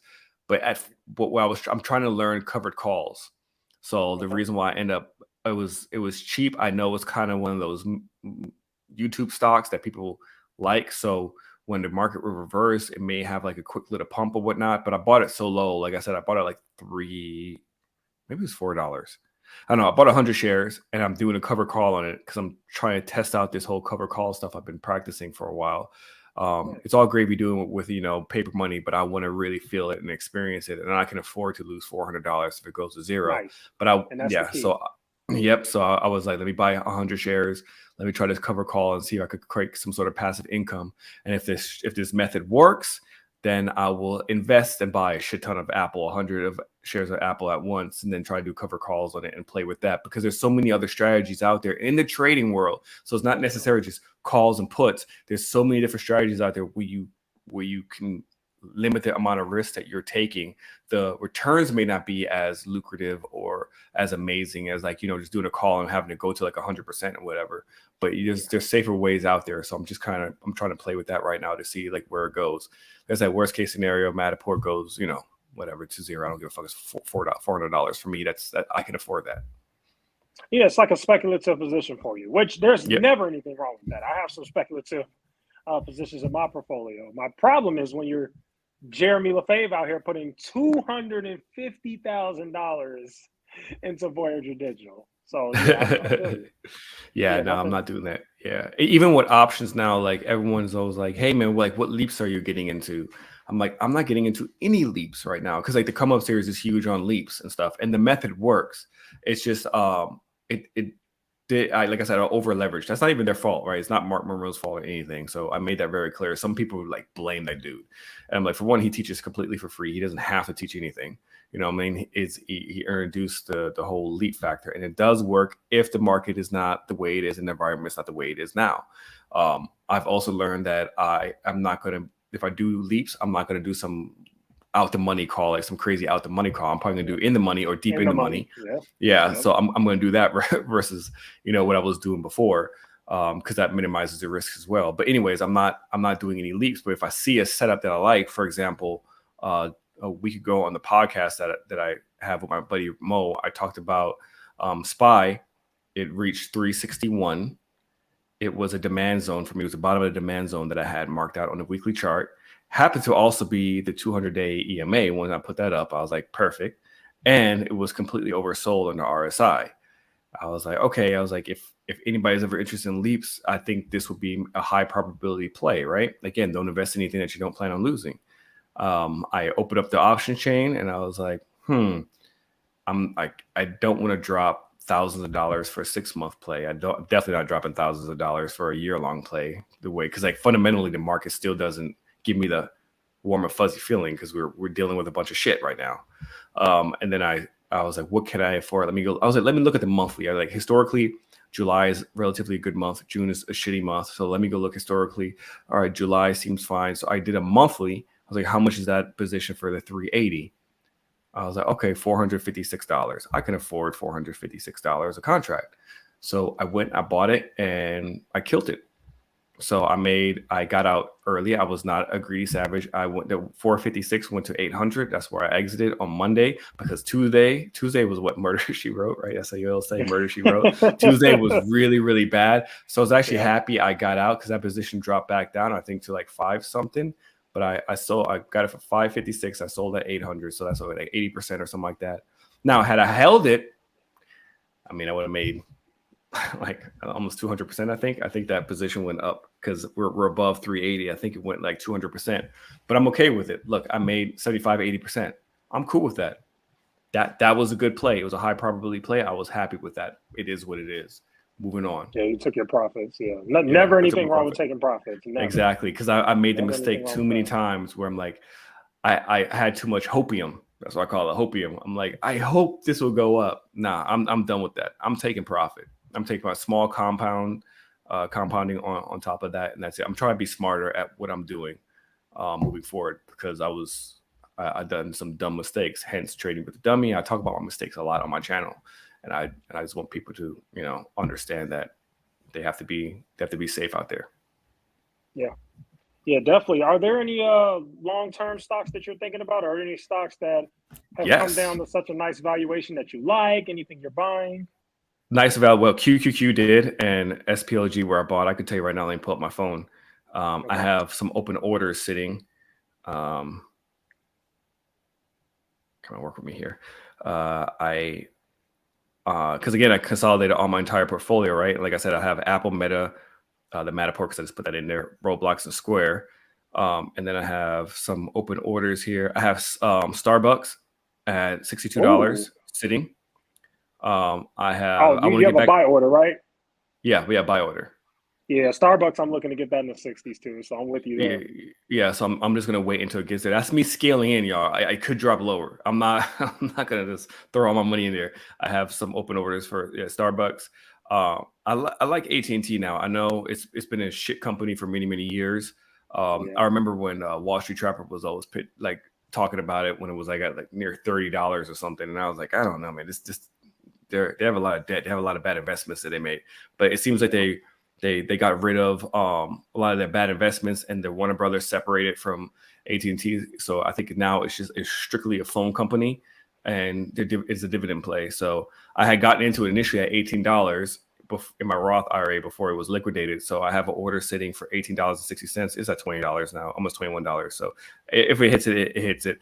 I want to buy more Square at $55 and have Roblox at $21. More Roblox at $21. I have Microsoft at $199. Um, and then I have Meta at 155. That's all I have sitting right now for more orders I Nice, want to buy. And if I see some stuff, because I nice. want to get back into this CrowdStrike as well. Um, Believe it or not, man, sometimes I look at ARKK and I get FOMO. I don't know what it is with Whew. ARKK, man. I don't know what it is. I see them like, I mean, it's in his 40s. Maybe I could make my money back that I lost in that play, but I just don't trust it because if people don't follow ARKK, it's a actively managed, right? Yeah, So people, she takes stuff and she puts stuff in, out, in, out. It's hard to keep track, and sometimes I just question some of her moves. Like I feel like she buys it high and she sells low. Like why? Like what's going on? That to me is very odd at times. So I would be careful with yeah, ARKK. I would treat that as like a growth stock, not even an ETF, because it doesn't even move or act like an ETF. It moves like a growth stock, in my opinion. yeah. Yeah, I'm not a. I know she was the queen of the stock bubble, but I'm just not a fan of how she invests. Somebody said mic check. Is there something going on with my audio? Thought the Is audio. something Can going you on hear my me eye? now? I hear you fine. I think you were playing something. Are you playing something in the background? Yeah, I did just so I could hear myself briefly, but I think it sounds like my audio is actually okay. But Yeah, no, you sound fine. Everything's good on the audio. yeah, yeah, I think What you're about right. yourself? What are you eyeing? Yeah, that's a good question. So for me, Starbucks is definitely one. I actually finally bought stocks, which I haven't bought stocks in like 3 months. So I was sitting on cash because I just had this strong conviction that the market will go lower. I did end up being right about that. And Hmm. now that the market is, well, obviously it's at like almost 3,900 now or something like that. But when it was at 3,700 when the S&P was, I was like, okay, this makes sense to start nibbling. So I finally put some cash to work. I bought Bank of America and I bought Facebook, and I also bought the S&P 500. I put it into a whole new portfolio, which I call the market crash portfolio. That's my market crash portfolio, and the goal is to honestly take advantage of this market crash and build some insane wealth, and honestly show people what a good portfolio should look like. So yeah, for me, Starbucks I'm looking at. Disney I'm actually looking at. I actually really like Oh yeah, Disney. sorry, I totally forgot Yep. about Disney. Yo, I had Yep. a lot of shares of Disney in my Roth. Okay. So that is on my watch list in the 80s. It's on my watch Nice. list. I didn't add it, put any orders here. I'm keeping an eye on it because I think they are really getting hit a lot due to their political stance on a lot of things. and I wish they would just kind of get away from that so they could just flourish. Because yeah, I was my average on Disney was 126 initially, Okay. and I had that Yeah. was my third biggest holding in my Roth portfolio. Yeah. I like Yeah. Disney. Yeah, the CEO sucks too, but I think his time is limited. So hopefully Yes. they get rid of him. I mean, I have a lot of critiques on Disney, but at the end of the day, Disney's one of those companies where not only do I fundamentally think it's a good buy at the right valuation, but it's one of those companies that I just love. I just think is a wonderful business. I love Disney Plus. I love their shows. I love Star Mm-hmm. Wars. Even though these series are crap, I still watch it. God, that's what I And and, heard. and I know I'm not the only one. Yeah, it's crap. That Obi-Wan series was Yeah. I'm Everyone's hit me up. They're disappointed. like, Obi-Wan, I am fucking pissed. I'm like, I didn't watch it. I'm sorry. They're like, they ruined Star Wars. I'm like, Yeah, I'm they did. sorry. They really jacked it up. Yeah, they completely changed canon. They changed the story. They completely jacked it up. I'm like, Oh, that's man, sad. Disney. That's But I sad. still watch it though. So obviously there's some value to the fact that I can't stand what they've done, but I still watch everything they put out regarding Star Wars. And yeah, Yeah, not the only one who does that. it's definitely a good company. Do you have any growth stocks in mind, like small caps or anything that you see that can possibly have a nice little run? No, my personal opinion, I would stay away. And that's just me. You know, it doesn't mean I'm right, but for me, I don't think this is the environment where you want to buy any of the YouTube stocks, any of the small caps.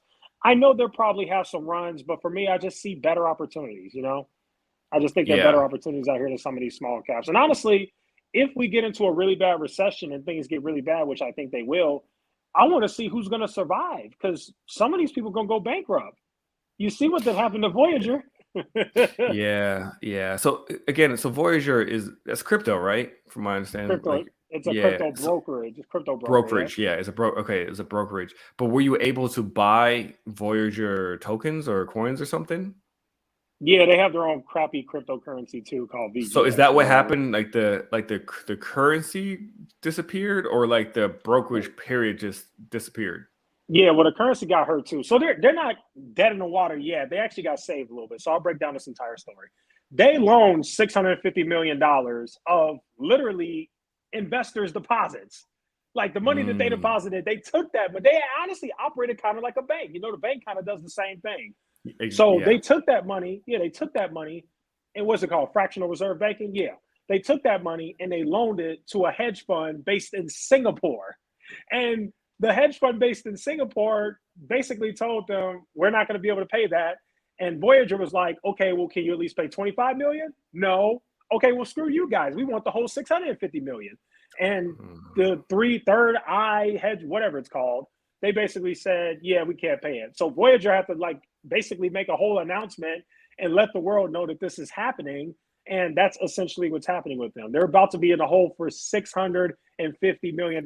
Keep in mind, this is not that large of a company. It's a freaking OTC stock. It's Yeah, not even on an exchange. It's on like the Toronto Exchange or something. that's why it's like Binance.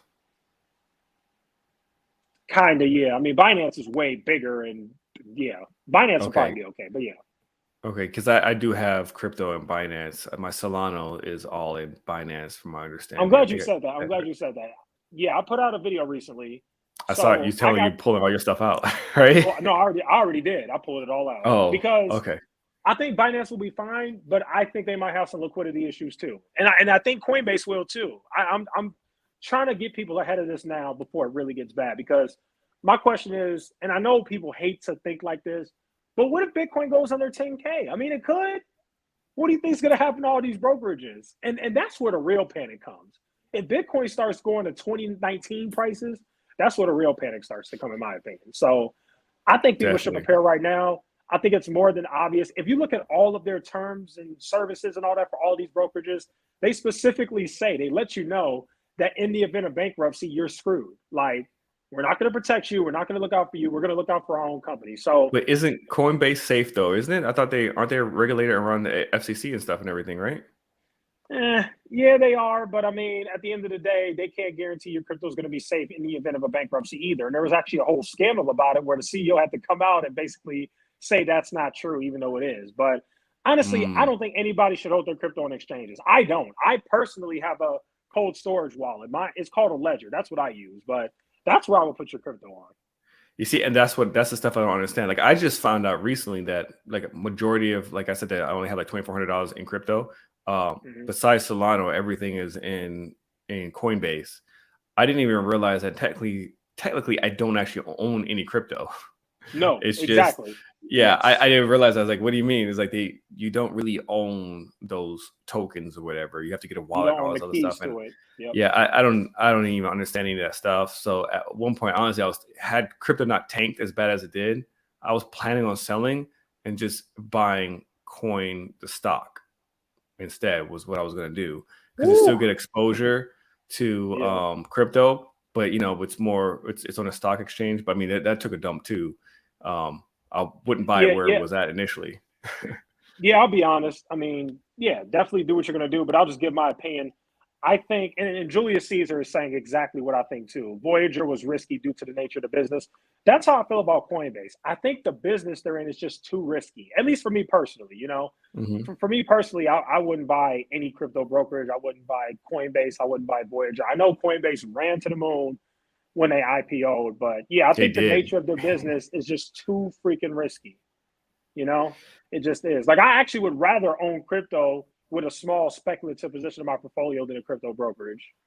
Like I'd rather just Yeah, own crypto outright. you and I have to talk to see how I can get that stuff off into I guess the ledger or whatever you're talking about because Sure. I'm so ignorant when it comes to anything crypto. To me, crypto just always felt like somewhat of a not a pump and dump, but like a very volatile growth stock. That's how I always treated it. Even even like Bitcoin itself, right? I see it as not an asset class or anything like that. I see it like as a piece of art, gold, something just that has value because it's to me it's just like whatever people are willing to pay for it is what is valued at. And Ethereum, I like because everyone's just like blockchain technology, and I had that question to one of my buddies. I was like, all right, this blockchain technology everyone keeps talking about, cool, but what companies actually use Ethereum's blockchain technology? And I don't think anyone knows. I know companies use blockchain technology, but I don't think anyone actually uses the Ethereum blockchain, from my understanding. Like popular companies, established Yeah, companies. yeah. I was gonna say. So I guess technically, Board Eight Yacht Club, whatever their real name is, something Labs. I guess technically they do, yeah, like an NFT that's not company. But I'll Apple. see what That's you're not saying. Oh, right, Microsoft. right. Yeah, Okay. Well, that's yeah. what I'm saying. That's Like where you're I'm going. Okay, I see what you're saying. yeah, like what major company does do banks use it? Does Bank of America use it? Does JP Morgan use it? Does Yeah. Walmart use it? Like I don't know. I don't think so. So it's just a very speculative and I don't like it. And NFT I never fell for it. That to me was the dumbest shit that I ever heard. And I know people are gonna hate me for saying that. To me, that was Yeah. literally that's a scam. To me, that was a scam. That was the dumbest shit because at one point I found out I was like, wait a second. Like even look, if my 5-year-old no, he wasn't five, he was 6 at that time. No, sorry, 7. He was 7. If my 7-year-old son is like, can I just like right click and save? I'm like, yeah. It's like then why would you pay for it? Well, that's just mine. And I know everyone's like, no, it's a blockchain, but I mean, it's art. Don't you want to hang it up or share it or put it in somewhere if you could just right click it? What makes it special? Then I saw there's some controversy happening with those ape ones. They're saying they're like Nazi um, artwork or something. Yeah, I heard about that. I haven't looked deep enough into it to really know what's going on, but yeah, I heard about that. And then there was a guy with like I forgot which company, but he was like insider trading NFTs, and he got in trouble for it. It's Yeah, just a mess. But I do agree with you, and I've said this too. I know my followers are fine with it, but I know a lot of people who probably aren't my followers. They comment on my videos when I say that I personally believe that 99% of all cryptos are basically Ponzi schemes and scams. I do think that. I think there are some that have legit good value and are definitely something that I would like to own, like a Bitcoin, Ethereum. But you got to keep in mind, there's 19,000 cryptocurrencies, and they just all do all this random crap. It's like it's just not good for the space. So we definitely need some it's not. regulation. We definitely do. And then also, like, I knew there was a sign that I should have gotten out because there was everything. My spidey senses went off during a Super Bowl when they was just pitching Bitcoin and crypto and stuff. And I was like, it sounds like the banks are trying to prop this up so people can invest more money so they could take all their money out. That's how I felt. And I didn't. And I should have because I wasn't that down at that point, but now I am. So It is what it is, unfortunately. I don't know. As for I do believe that growth stocks, out of all of them, that when things do reverse, growth stocks will probably have the biggest returns right away, I think. But it's like you're gambling because you don't know which one's going to survive, and which ones are going to completely die, and you don't know. Oh, I agree with you on. Yeah, I agree with you on growth stocks, but small cap, that's what I'm worried about. If we're just talking about just growth stocks, period. Yeah, I agree. I think growth stocks probably will. You're right, but the small, like, my worry is the YouTube stock. So that's why I said I don't know. Are we talking about Neo or freaking? I don't even know. Whatever the other YouTube stocks are. Do you like Neo? Or are we talking about like a Tesla? Oh, it's not for me. I understand why people like it, but I just think it's a little bit too risky. I don't see why anybody would buy that when you could just buy Tesla or something like that. Price. It's the price, obviously. Price is like $20 versus $500. Well, once it gets there, okay. I'm still thinking Tesla's going to get to 550. I'm expected to go there. But it's part of the price target. I mean, Neo, I think, dropped as low as almost $14, $13. I kind of regret not buying some shares there because I did keep an eye on Neo. It's a legit company. It's real. They actually have vehicles in China. So, the battery, the little battery swap thing, I think is kind of cool. My issue really was it's a Chinese stock, and I don't like how China has such a strong hold on their companies. Like Alibaba, to me, it's shocking. To me, Alibaba should be a $300 company. Yeah, it's a minimum. Great stock. I owned it at one point. Yeah, minimum. And look at it. I think it's like it fell below $100, and now it's a little bit over 100. But no, I see anyone in there buy. Is anyone buying Polestar? No, it's trash. You think so? I don't think so. I mean, I'd rather own that than Neo. I'd rather have that than Neo. Really? Yeah. Oh man. We could talk. No. I mean, they deliver. Don't they deliver more cars than Neo? They're a Swedish company. They're not Chinese. To me, their cars look better. Yeah, but I don't think I've ever seen a Polestar. Have you? Maybe I'm thinking about a different company. Am I thinking about a different company? Let me go look it up. I might be thinking about something different. Because it's Polestar like $10, right? They were. They just recently merged, so they officially, they were a SPAC at first. They were like GGPI or something like that, and then they just recently merged and became Polestar. Oh, Goris Guggenheim? Yep. Okay, yeah, so I might have looked at that one. Never mind. I'm thinking about a different company then. Yeah. Okay, which company are you thinking about? There was another car company. It was they kind of do like these electric golf carts as well. Is it Arcimoto? Is that the one? I don't know. I must be. I'm thinking about something different then. I don't know. Does anybody know what he's talking about? My homeboy there's a bunch of them. Yeah, my homeboy was talking to me about that company. He had some money invested in some company. I thought it was Pulsar, but I guess. It's just, huh? EasyGo? Never heard of that. Okay. Yeah, I don't know. This is that. Oh, Pulsar is an actual car, like a full-fledged car. Yeah, it's a company. They were owned. I don't know if they're owned by Volvo anymore, but I think they were. I think Volvo actually owned them. Okay, this is not it. What I'm talking about is like they're like these little small car / golf cart, all electric. It's something completely different. Something about something different. My bad, y'all. Okay. I'm shitting on a company, not even know what I'm talking about. No, you're good. You're good, man. We're just my bad. Lucid. I had invested in Lucid when it was a SPAC. That was dumb. Not that much. I think I put like $500 in it when it first before it went IPO, when it was like when it was just a SPAC. I forgot. That was one of my best shorts. Yeah, CCIV. That's what it was. When it was CCIV, I had bought into it. And then it was like merge talks. So I was like, ooh, this is what's going to run. This is like a beginning phase when I just started, investing as well. I was like, CCIV, this is going to blow up. Man, all that thing. It merged and that shit tanked. And later on, when it became Lucid, then it did something. But yeah, no. Well, it ran up before that. I know exactly what you're talking about because Stock, Mo, and me, Kevin, and everybody, they were all big people in that. I remember that vividly. This was early 2021, like January 2021. CCIV started off at like $10, and that thing just ran to the freaking moon. I think that stock went to like $70 or something insane. and then a lot of people got tricked into buying it. And then you're right, after merge, it just tanked. And then it ran Yeah. up again.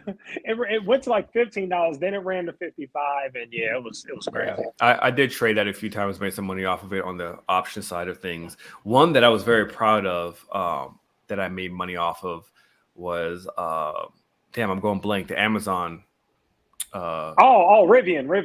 Rivian. Yo, I Yep. was so happy. Yo, I bought shares. I didn't do options. I bought it at like 90 something. It ran to like 140 or Ooh, yeah, you made 170. some money. Yeah, No, something it was all insane. I know is I made good money on that one. I remember I got it and I exited and I was like, I don't think this is gonna be like Tesla.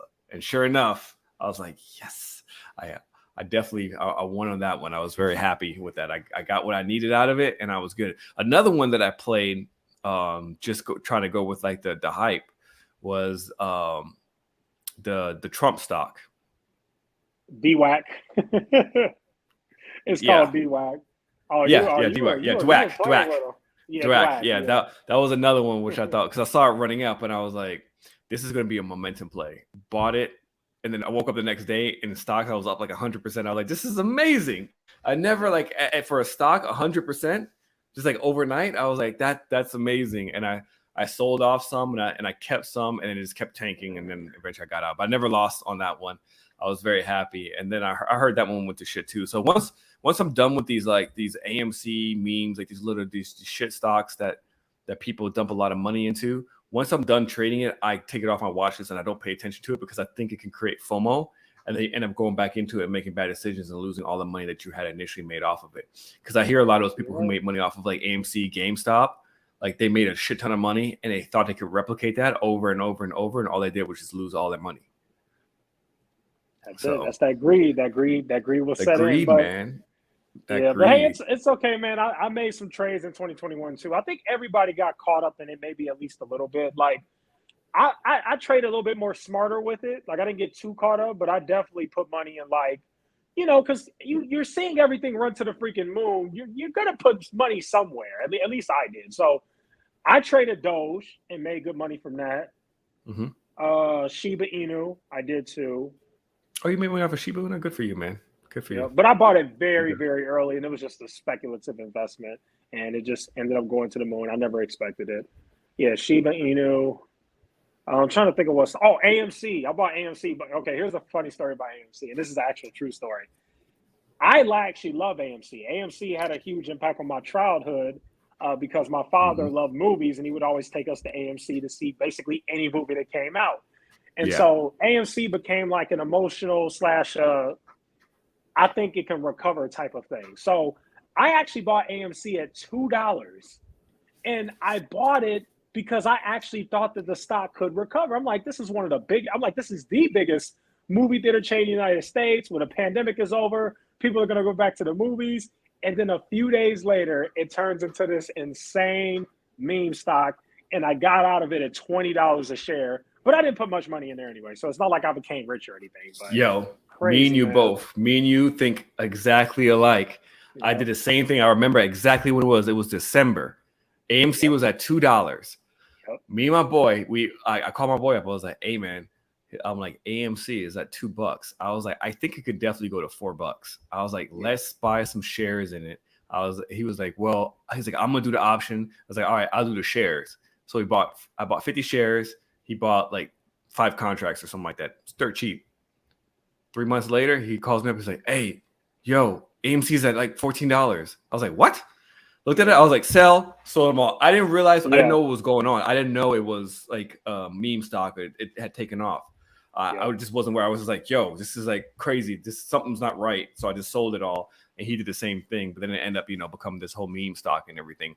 I would not buy it where it's at now. I don't know where it's at. But if it's at $2, I'll buy it again. I don't. Yeah, if it's at $2, I'll buy it again too. Yeah, I unfortunately, like you were saying, like your dad. Is your dad still around? Yes. Yep. Oh, okay. So so you have a special place for that stock in your heart, obviously. Same here. Like I'm a huge movie buff. Me too. But I'm not. I every time I go to the theater, it looks worse and worse. Now Top Gun 2, on the other hand, that changed the game. Like literally, I was. Did you watch Top Gun 2 yet? No, I didn't go see it yet. I wasn't interested in that one, but maybe I'll go Listen, see it. I'm telling you, just watch it. Watch it. Okay. Look, I'm not. Okay. Top Gun is not like one of those emotional movies for me where I was like, as a kid, Yeah. I'm like, I love this movie. You know, guys with their shirts off playing volleyball. It's not my thing. I was just like, you know, it was a good movie. It was whatever. But my neighbor, his dad used to take him and watch Top Gun when he was a kid. His dad unfortunately passed away, so he has like a special place for that movie. And Okay. he was like, "Come on, man." He's like, "Let's come over to the house, you and your wife." My wife's never seen Top Gun. He's like, "Let's watch Top Gun and let's go to the movies together." And I was like, "All right." So my wife, this is the first time watching. My whole family watched it together. We watched Top Gun, and it was, you know, it didn't really hold up as well. I was like, "Yeah, it was, you know, it's okay." She's like, "It's okay, okay movie." Yeah. Then it hit theaters, and one weekend I was like, "Let's go watch Top Gun 2." I keep hearing that the reviews are amazing, and almost every theater in this area in Orlando was like sold out, which is crazy. So we ended up finding a theater in another location. We drove 35 minutes there. Me and my wife went, and as I'm like driving to the theater, I'm like, I was like, I don't think theaters are going to survive anymore. People just like to be at home. Like, there's no movies anymore that like wows you in the theaters. Like the food sucks.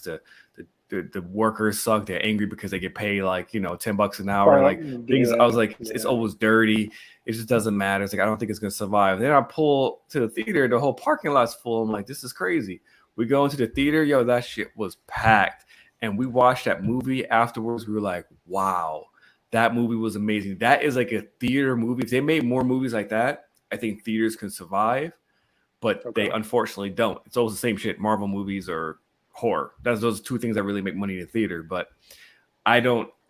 The Top Gun 2, if Hollywood can change the way they make movies and make more movies that are like at that level, I think theaters will survive. Otherwise, I think AMC is dead. Yeah. I think it's going to go bankrupt eventually. Yeah, you might be right if they don't pivot or figure something out. You're right, but I think for me at that time, I mean, right now, yes, I agree, but I think at that time, I'm like, I was kind of thinking like you. I'm like, there's no way this is a $2 stock when the pandemic ends. Now, during the pandemic, yes, it should be. Nobody's going to the theaters. But when people start going back to movies and they start making money again, I'm just thinking in my head, like, there's no way this is a $2 stock. So that's what made me buy it. And it's crazy how much of a crazy meme stock it turned into. But yeah, funny enough, one of the grifters that I talk about, Chris Sane, he actually pulled a Jeremy. He lost like 90-something% of his money too from buying AMC at like $50 or something crazy like that. So, and I feel bad for all their followers, right? That's the thing, because like people don't get it. To them, it's whatever. They're millionaires, right? Because they'll just make some other videos and they'll make that money right back. It's easier. Like if I had a YouTube channel right now, right, that was like, I mean, I have one, but like let's say I had like 1.5 million followers. So everyone in the chat, go follow my channel, please. But if I had like 1.5, subscribe.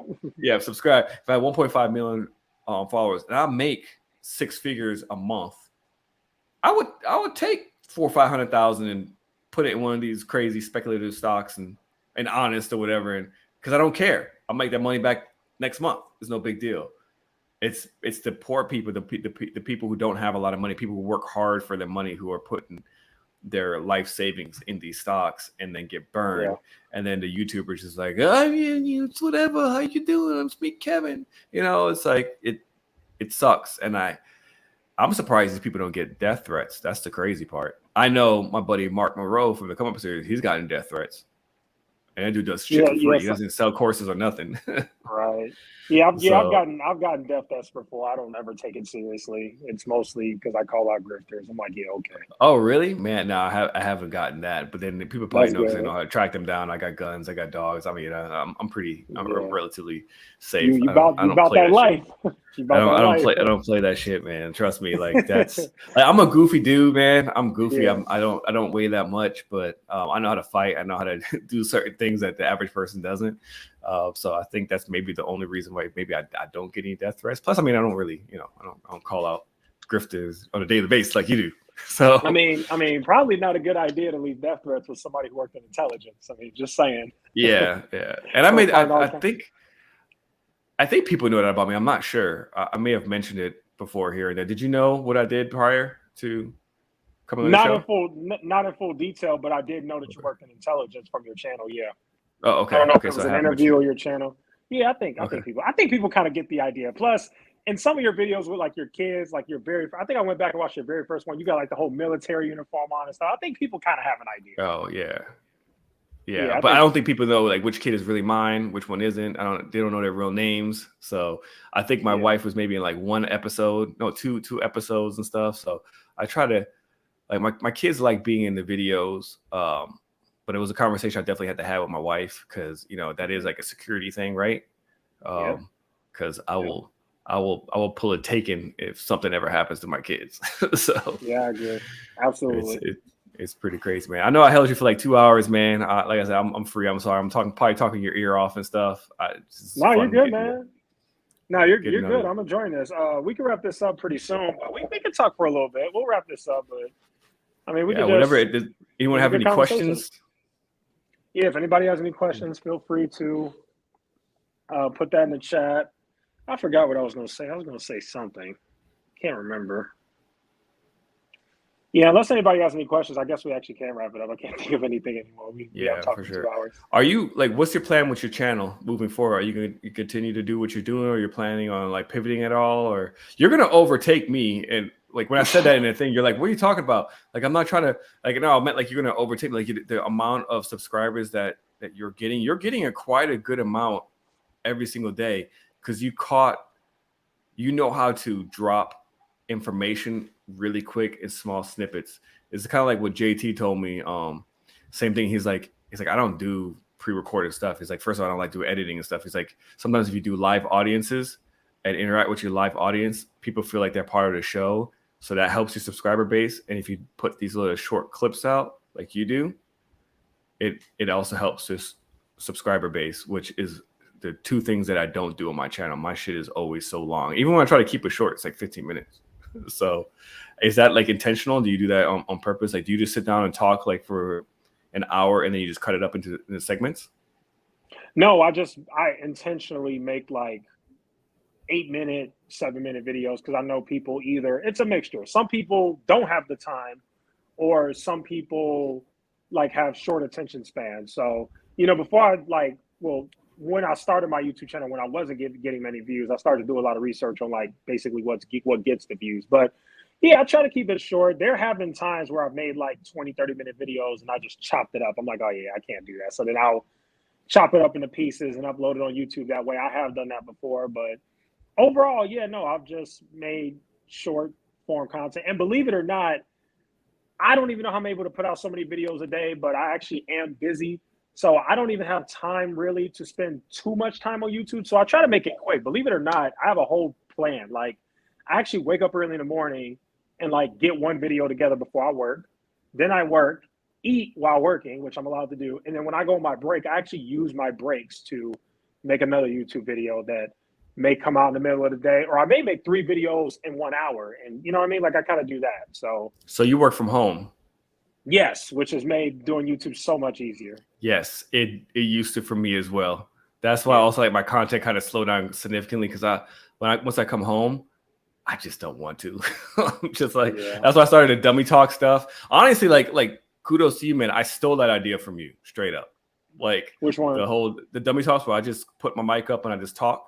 It's the ones I typically always have like the yellow background where I talk about whatever's happening in the market or whatever's on my mind. Oh, nice. I 100% stole that from you. I was like, you know what? I was like, he gets some pretty good views and he just puts up the camera and starts talking. It's like, I'm gonna just do that since I don't have time. Are you talking about the live streams or like just the parts where I like talk about like macroeconomics? Macroeconomics, whatever you're talking about, like you just put the camera up. Like I was trying to do things too differently in the beginning, but that's what I didn't want to be like every other YouTuber and be a talking head. But I see why people do it now.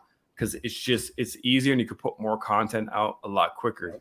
Like I said, if you ever watch like on my first couple of stuff when I first dropped it on my channel, it was legit skits, like little mini movies. Yes. I mean, the quality wasn't the greatest, but it was mini movies, and it took like a week to make. It takes a lot of editing. 2 weeks. Yeah, especially working with kids. I don't think people understand. Like, especially my daughter, when I first started, she was really young, 5, 6, so. Like she couldn't memorize lines half the time. My son was a lot easier. I just put a teleprompter up and he would just read off of it and I just work around it. But it was a lot of time and I couldn't. And I took 4 months and I shot a bunch of stuff. And edit a bunch of stuff. So I had stuff to release once I launched my channel. So it wasn't like I did it on the spot. I worked the stuff up, and then I ran out of content, and that's when I was like, let me switch it up and try to do these like weekly videos, and it became too much. It was a lot. The editing is what really takes up a lot of time. So Yeah. I started shifting kind of away from that to trading views. And now and nobody really watches my skits as much. I get maybe like 100 views, because at the end of the day, you want your subscriber base to rise. You want people to watch your content. That's you want that. And Absolutely. and nobody really watches the skits, so I started incorporating them in my videos. So once I do videos, I started incorporating the skits in there versus just doing a straight up skit video. And then I was like, since I have close to 5,000 subscribers now, I was like, let me re-release one of my initial skits, which was the Apple one. I was like, I got better at the thumbnails, so let me do the thumbnails and re-release it. And still just got like 150. And that's when I knew, I was like, nobody really is interested in the skits. What people really like on my channel is the interviews, the trading groups, and sometimes my dummy talks. Those get the best views, but I'm getting rid of the trading group stuff here in the future. And I have some ideas for some other stuff I want to do. I want to do live sessions like what you're doing. I just was always nervous to do live because I didn't want like one person to show up and just be awkward, like, hey, what's up there? So it's I've been through that, man. It's just something I go through. Fun fact, I deleted them, but I did that back when I had like however many subscribers. And I remember the times where I would go live and interview one person. And it sucks, but I think with the following you have, I think you'll be fine. I think you'll get viewers because you got like almost 5K subs. I think you'll get viewers. We'll see. We'll definitely see. What is that? How you say her name? Miss Bell? Which one? Which one? At the bottom. Yeah, Asia Bell. Yeah, we're gonna get to her in a minute. Let's go through these questions. We got this one first. We'll get to hers. So Joe Garner says about Ross from Warrior Trading. Are you familiar with his day trading channel? I think I've seen maybe ads from him if he has ads, but I don't think I know who that is. That's the only thing I've seen Warrior Trading through ads before. That's when I was when I didn't pay for YouTube. YouTube, was it Red Now or YouTube Premium? Yeah, Premium, that's when I heard about that guy. But no, I haven't gone through his course at all. Yeah, I don't know who that is either. This guy, I think this is a question for me. Why don't you call out the oven mitts? Do you know what he's talking about? Because I do, but I want to see if you know what that is. Absolutely not, no. He's talking about this crazy, insane investor named Keenan Grace. He has this whole oven mitt check thing that he does. If you can't handle the heat of these hot stocks, stay out the kitchen. That guy's a freaking crazy. He's such a scammer. I don't know how he has such a big following. He's got 500,000 followers too. What? I never heard of him. And he's pitching a bunch of shit stocks too? Oh, he's even worse. He talks about AMC, Shiba Inu, BNGO, Zomedica. He talks about the worst of the worst stocks every day. He pumps Shiba Inu and AMC all the time. And he's kind of a conspiracy YouTuber. Like, he's always saying things like, oh, Wall Street doesn't want you guys to know this. Wall Street's trying to get us. Wall Street's rigging this against. So he's like one of those. Like, I hate that guy's channel. Okay, yeah. Those keywords. Yeah. Yeah. Hey, LW304. I have called out Keenan Grace before. If you go back, I haven't done it often. You're right, but I do have like one or two videos where I did call him out. I do. So I have talked about him. This person says Disney to $80. Yes, please. Oh, don't worry. We'll all be buying. Absolutely. I definitely think. I don't think this is a bull run. I think it's just going up to get liquidity to tank further. That's just my opinion. And I'm waiting for it. Yep. This is a great question. How long do you guys think the bear market lasts? So I'll say it like this. I'll give my answer, and Trading with Dummy can give his. For me, I will say, first off, nobody truly knows. So always keep that in mind when you ask that question. Regardless of what I say, nobody truly knows. But if you want my honest opinion and thoughts, I think it's going to last for the entire year. I really do. And it could continue even into 2023. It depends on a bunch of different factors. So that doesn't mean that the market can't rally. It doesn't mean that the market can't close the year okay. What it basically means is I don't think we're going to go back into a bull market anytime soon. That's basically what I think. I think we're going to be in this bear market for a while. Yep. So I think that the S&P 500 is probably going to go anywhere to 3,500 to 3,600 is on the technical level is where I'm thinking it's going to go, but the fundamentals is what really matters. And depending on, I think a lot is going to have to do with the political landscape that we're going to be in during that time.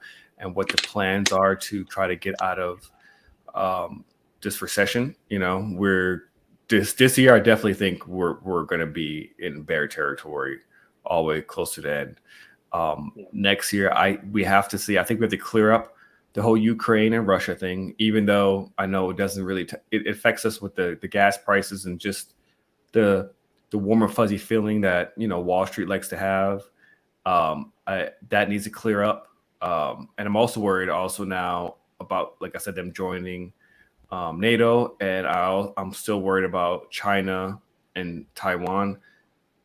I mean, they've been going back and forth for a while, but I just seeing that how we inserted ourselves into the whole Ukraine thing, I wouldn't be surprised if we insert ourselves there somehow, but that might likely not happen because China kind of owns us. But I need to see like what happens with that. I need to see what happens on the political landscape of things. Is Biden going to get reelected? Is he not going to get reelected? What's the Fed going to do? Recession. So there's a lot of stuff that plays in there. So I can't really call it. I will say though that I will start buying stocks every time it gets around 3,700 to 3,500, anywhere between there. I would start buying. And yeah, so that's my thoughts on that. I just think too many people put too much emphasis on the technicals. A guy at my job, me and him go back and forth all the time, and he's like, historically it hits here and historically it hits there. It's like, yeah, I got you, but historically we haven't been in this type of climate that we're in now, so that kind of trumps everything. When people don't feel comfortable deploying their money into the market, what do you expect? It's going to keep falling lower and lower and lower and lower. So we'll see. I mean, there has been a time period where the market was bear territory for almost like 6-7 years, I believe. It was don't quote me wrong, 1960s. It was almost to 1970s, something like that. We were in bear territory for a while. So okay. I hope that we don't get there, but economically, I just don't see us doing very well right now. Yeah, I agree with you. I think it's going to be very bad too. So yeah, definitely agree. Great information. This will probably be the last question. I mean, we didn't talk so long. My AirPods died, but great. Oh, we talked that long. My dude, as I say, you bring me on a podcast, man. I like talking about this shit. So my bad. yeah, definitely. Okay, so last question. We got Asia Bell, cybersecurity, Qualys,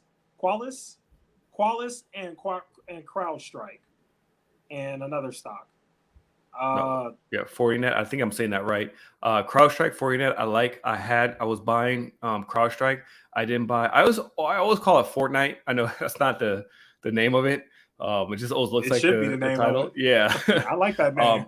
CrowdStrike, definitely a go. I like it. I like the price when it's around 130 to 150 is where I like it at. Fortnite, it just split.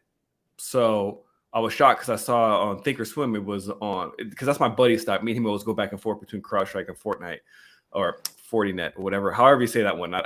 FTNT, that's the ticker symbol. I'm just gonna go with that, FTNT, and we always go back and forth. And typically FTNT always performs pretty well, better than CrowdStrike. But I woke up yesterday and I looked at it like the 52-week lows, and that was down like 72%, and it was on my watch list. I was like 72%. I was like, yo, what happened? I was like, it went from like, it was like 290 something to like $52. I was like, was it a stock split? I couldn't find anything on it. I couldn't figure out. I was like, there's no way this has dropped 72%. What happened? It was a stock split. It ended up being a stock split. So it's just I wasn't aware of it. And TOS just reported as the new 52-week low, 72%. This is the winner. I think it was just like maybe an automated I guess report, and it didn't know what had happened. It was a stock split, so that's the reason why. But I like both of those. I don't know what Qualys is. Or do you mean? Yeah, I don't know what that one is at all. But I like both of them. I just think CrowdStrike has a better upside, in my opinion, especially now since FTNT did a stock split. Historically with stock splits, once they split, it has like a little run, and then it starts dipping for a while, and then you could get a better entry. It's kind of like with Amazon when everyone got super excited that Amazon was splitting. And I was like, it's probably gonna go to 100. It didn't hit 100 quite yet. I still think it's gonna hit 100. I'm gonna buy Amazon between, I think I had a price target at 91 and then again at 70 something if it goes there. Nice. Well, alrighty then. I personally have no opinion on that because I don't understand cybersecurity. So I typically don't invest in any industry where I don't understand it. So for me, I just don't understand Really? Oh, cybersecurity. really? Yeah. I think, yeah, you should look into it, man. I think it's definitely gonna be the Okay. future moving forward. I like Okay. CrowdStrike because we work with CrowdStrike too. So I see them coming in a lot of with their proposals and stuff with the military. So I know they have a pretty big base. FT&T, I've never actually seen anyone that I know use it. I just know that it's a healthy company. But if you want to get exposure just to all the cybersecurity stuff, if you're not knowledgeable on cybersecurity, like you were saying, cyber, the ETF, CIBR, and hack. I like CIBR better, but hack is also pretty good. Nice. All right. Well, Look at thank me you. That'll go ahead do and my conclude the own interview Market then. Mondays. No, I appreciate it, man. Anytime. Thank you for having me. Everyone who showed up, thank you so much. I really appreciate it. I know we had Yeah, if like you're on your around 30 phone, you something. want to like type in the chat or something so people can follow you. Yeah, definitely follow his channel. He has a really good channel. I really Yeah. like it. I've been watching him for a while, and yeah, you guys are definitely gonna want to subscribe to Oh, Trading with a Dummy. how did I type in the chat? I watch him as often as I can. Let me see if I can. Yeah, if you're on another device, you can. I think Asia watches you too. Oh, does she? Oh. She said me too. So I think Asia watches you. I appreciate your age. I know we've been talking for over 2 hours, which is crazy long. So thank you guys for showing up. I'll drop my YouTube channel name in here in a second. Hold on. Okay. Yeah, look drop at it in me. there. Kevin just showed up. No But yeah, man, problems. maybe one day you end up getting on Millennial Money, and then you could call out to the drifters. Oh, speaking of that though, do you know like why isn't Meet Kevin on that show anymore? I have my opinions, but who really No, knows? go for it. Tell me, what do you think? Do you think something happened between all of them? Yes. Yeah. I don't know if they got into an argument or fight, or they just said we can't have you on the show when you sold all your stocks. I don't really know. I don't really know. I mean, that's honestly what I think. I think something happened between them because, for those who don't know, Graham Stephan actually put Meet Kevin on. Like when Meet Kevin had a few subscribers and Graham Stephan was Graham Stephan. Graham Stephan was actually doing collabs with Meet Kevin. Like he really helped. Yeah, he really helped Meet Kevin's channel a lot. And yeah, they don't seem as close as they used to be. Meet Kevin doesn't really talk to any of them. He just kind of does his thing. Holy cow, this thing just died. All right, well, that's one way to end it. That's one way to end the interview. Yeah, that's okay. Well, anyway, there you guys have it. That'll go ahead and conclude this interview. Definitely appreciate Trading for a Dummy for being in here. I will put his YouTube channel in the description. And if you want to check out the clips from this 2 hour and 30-minute interview, which I will chop up, check out my second channel, which is the Echoes Above Show. And yeah, thank you guys so much. And it's Friday night. I got to find something to do. All right, well, thank you guys so much for being here. See you guys later. Bye-bye.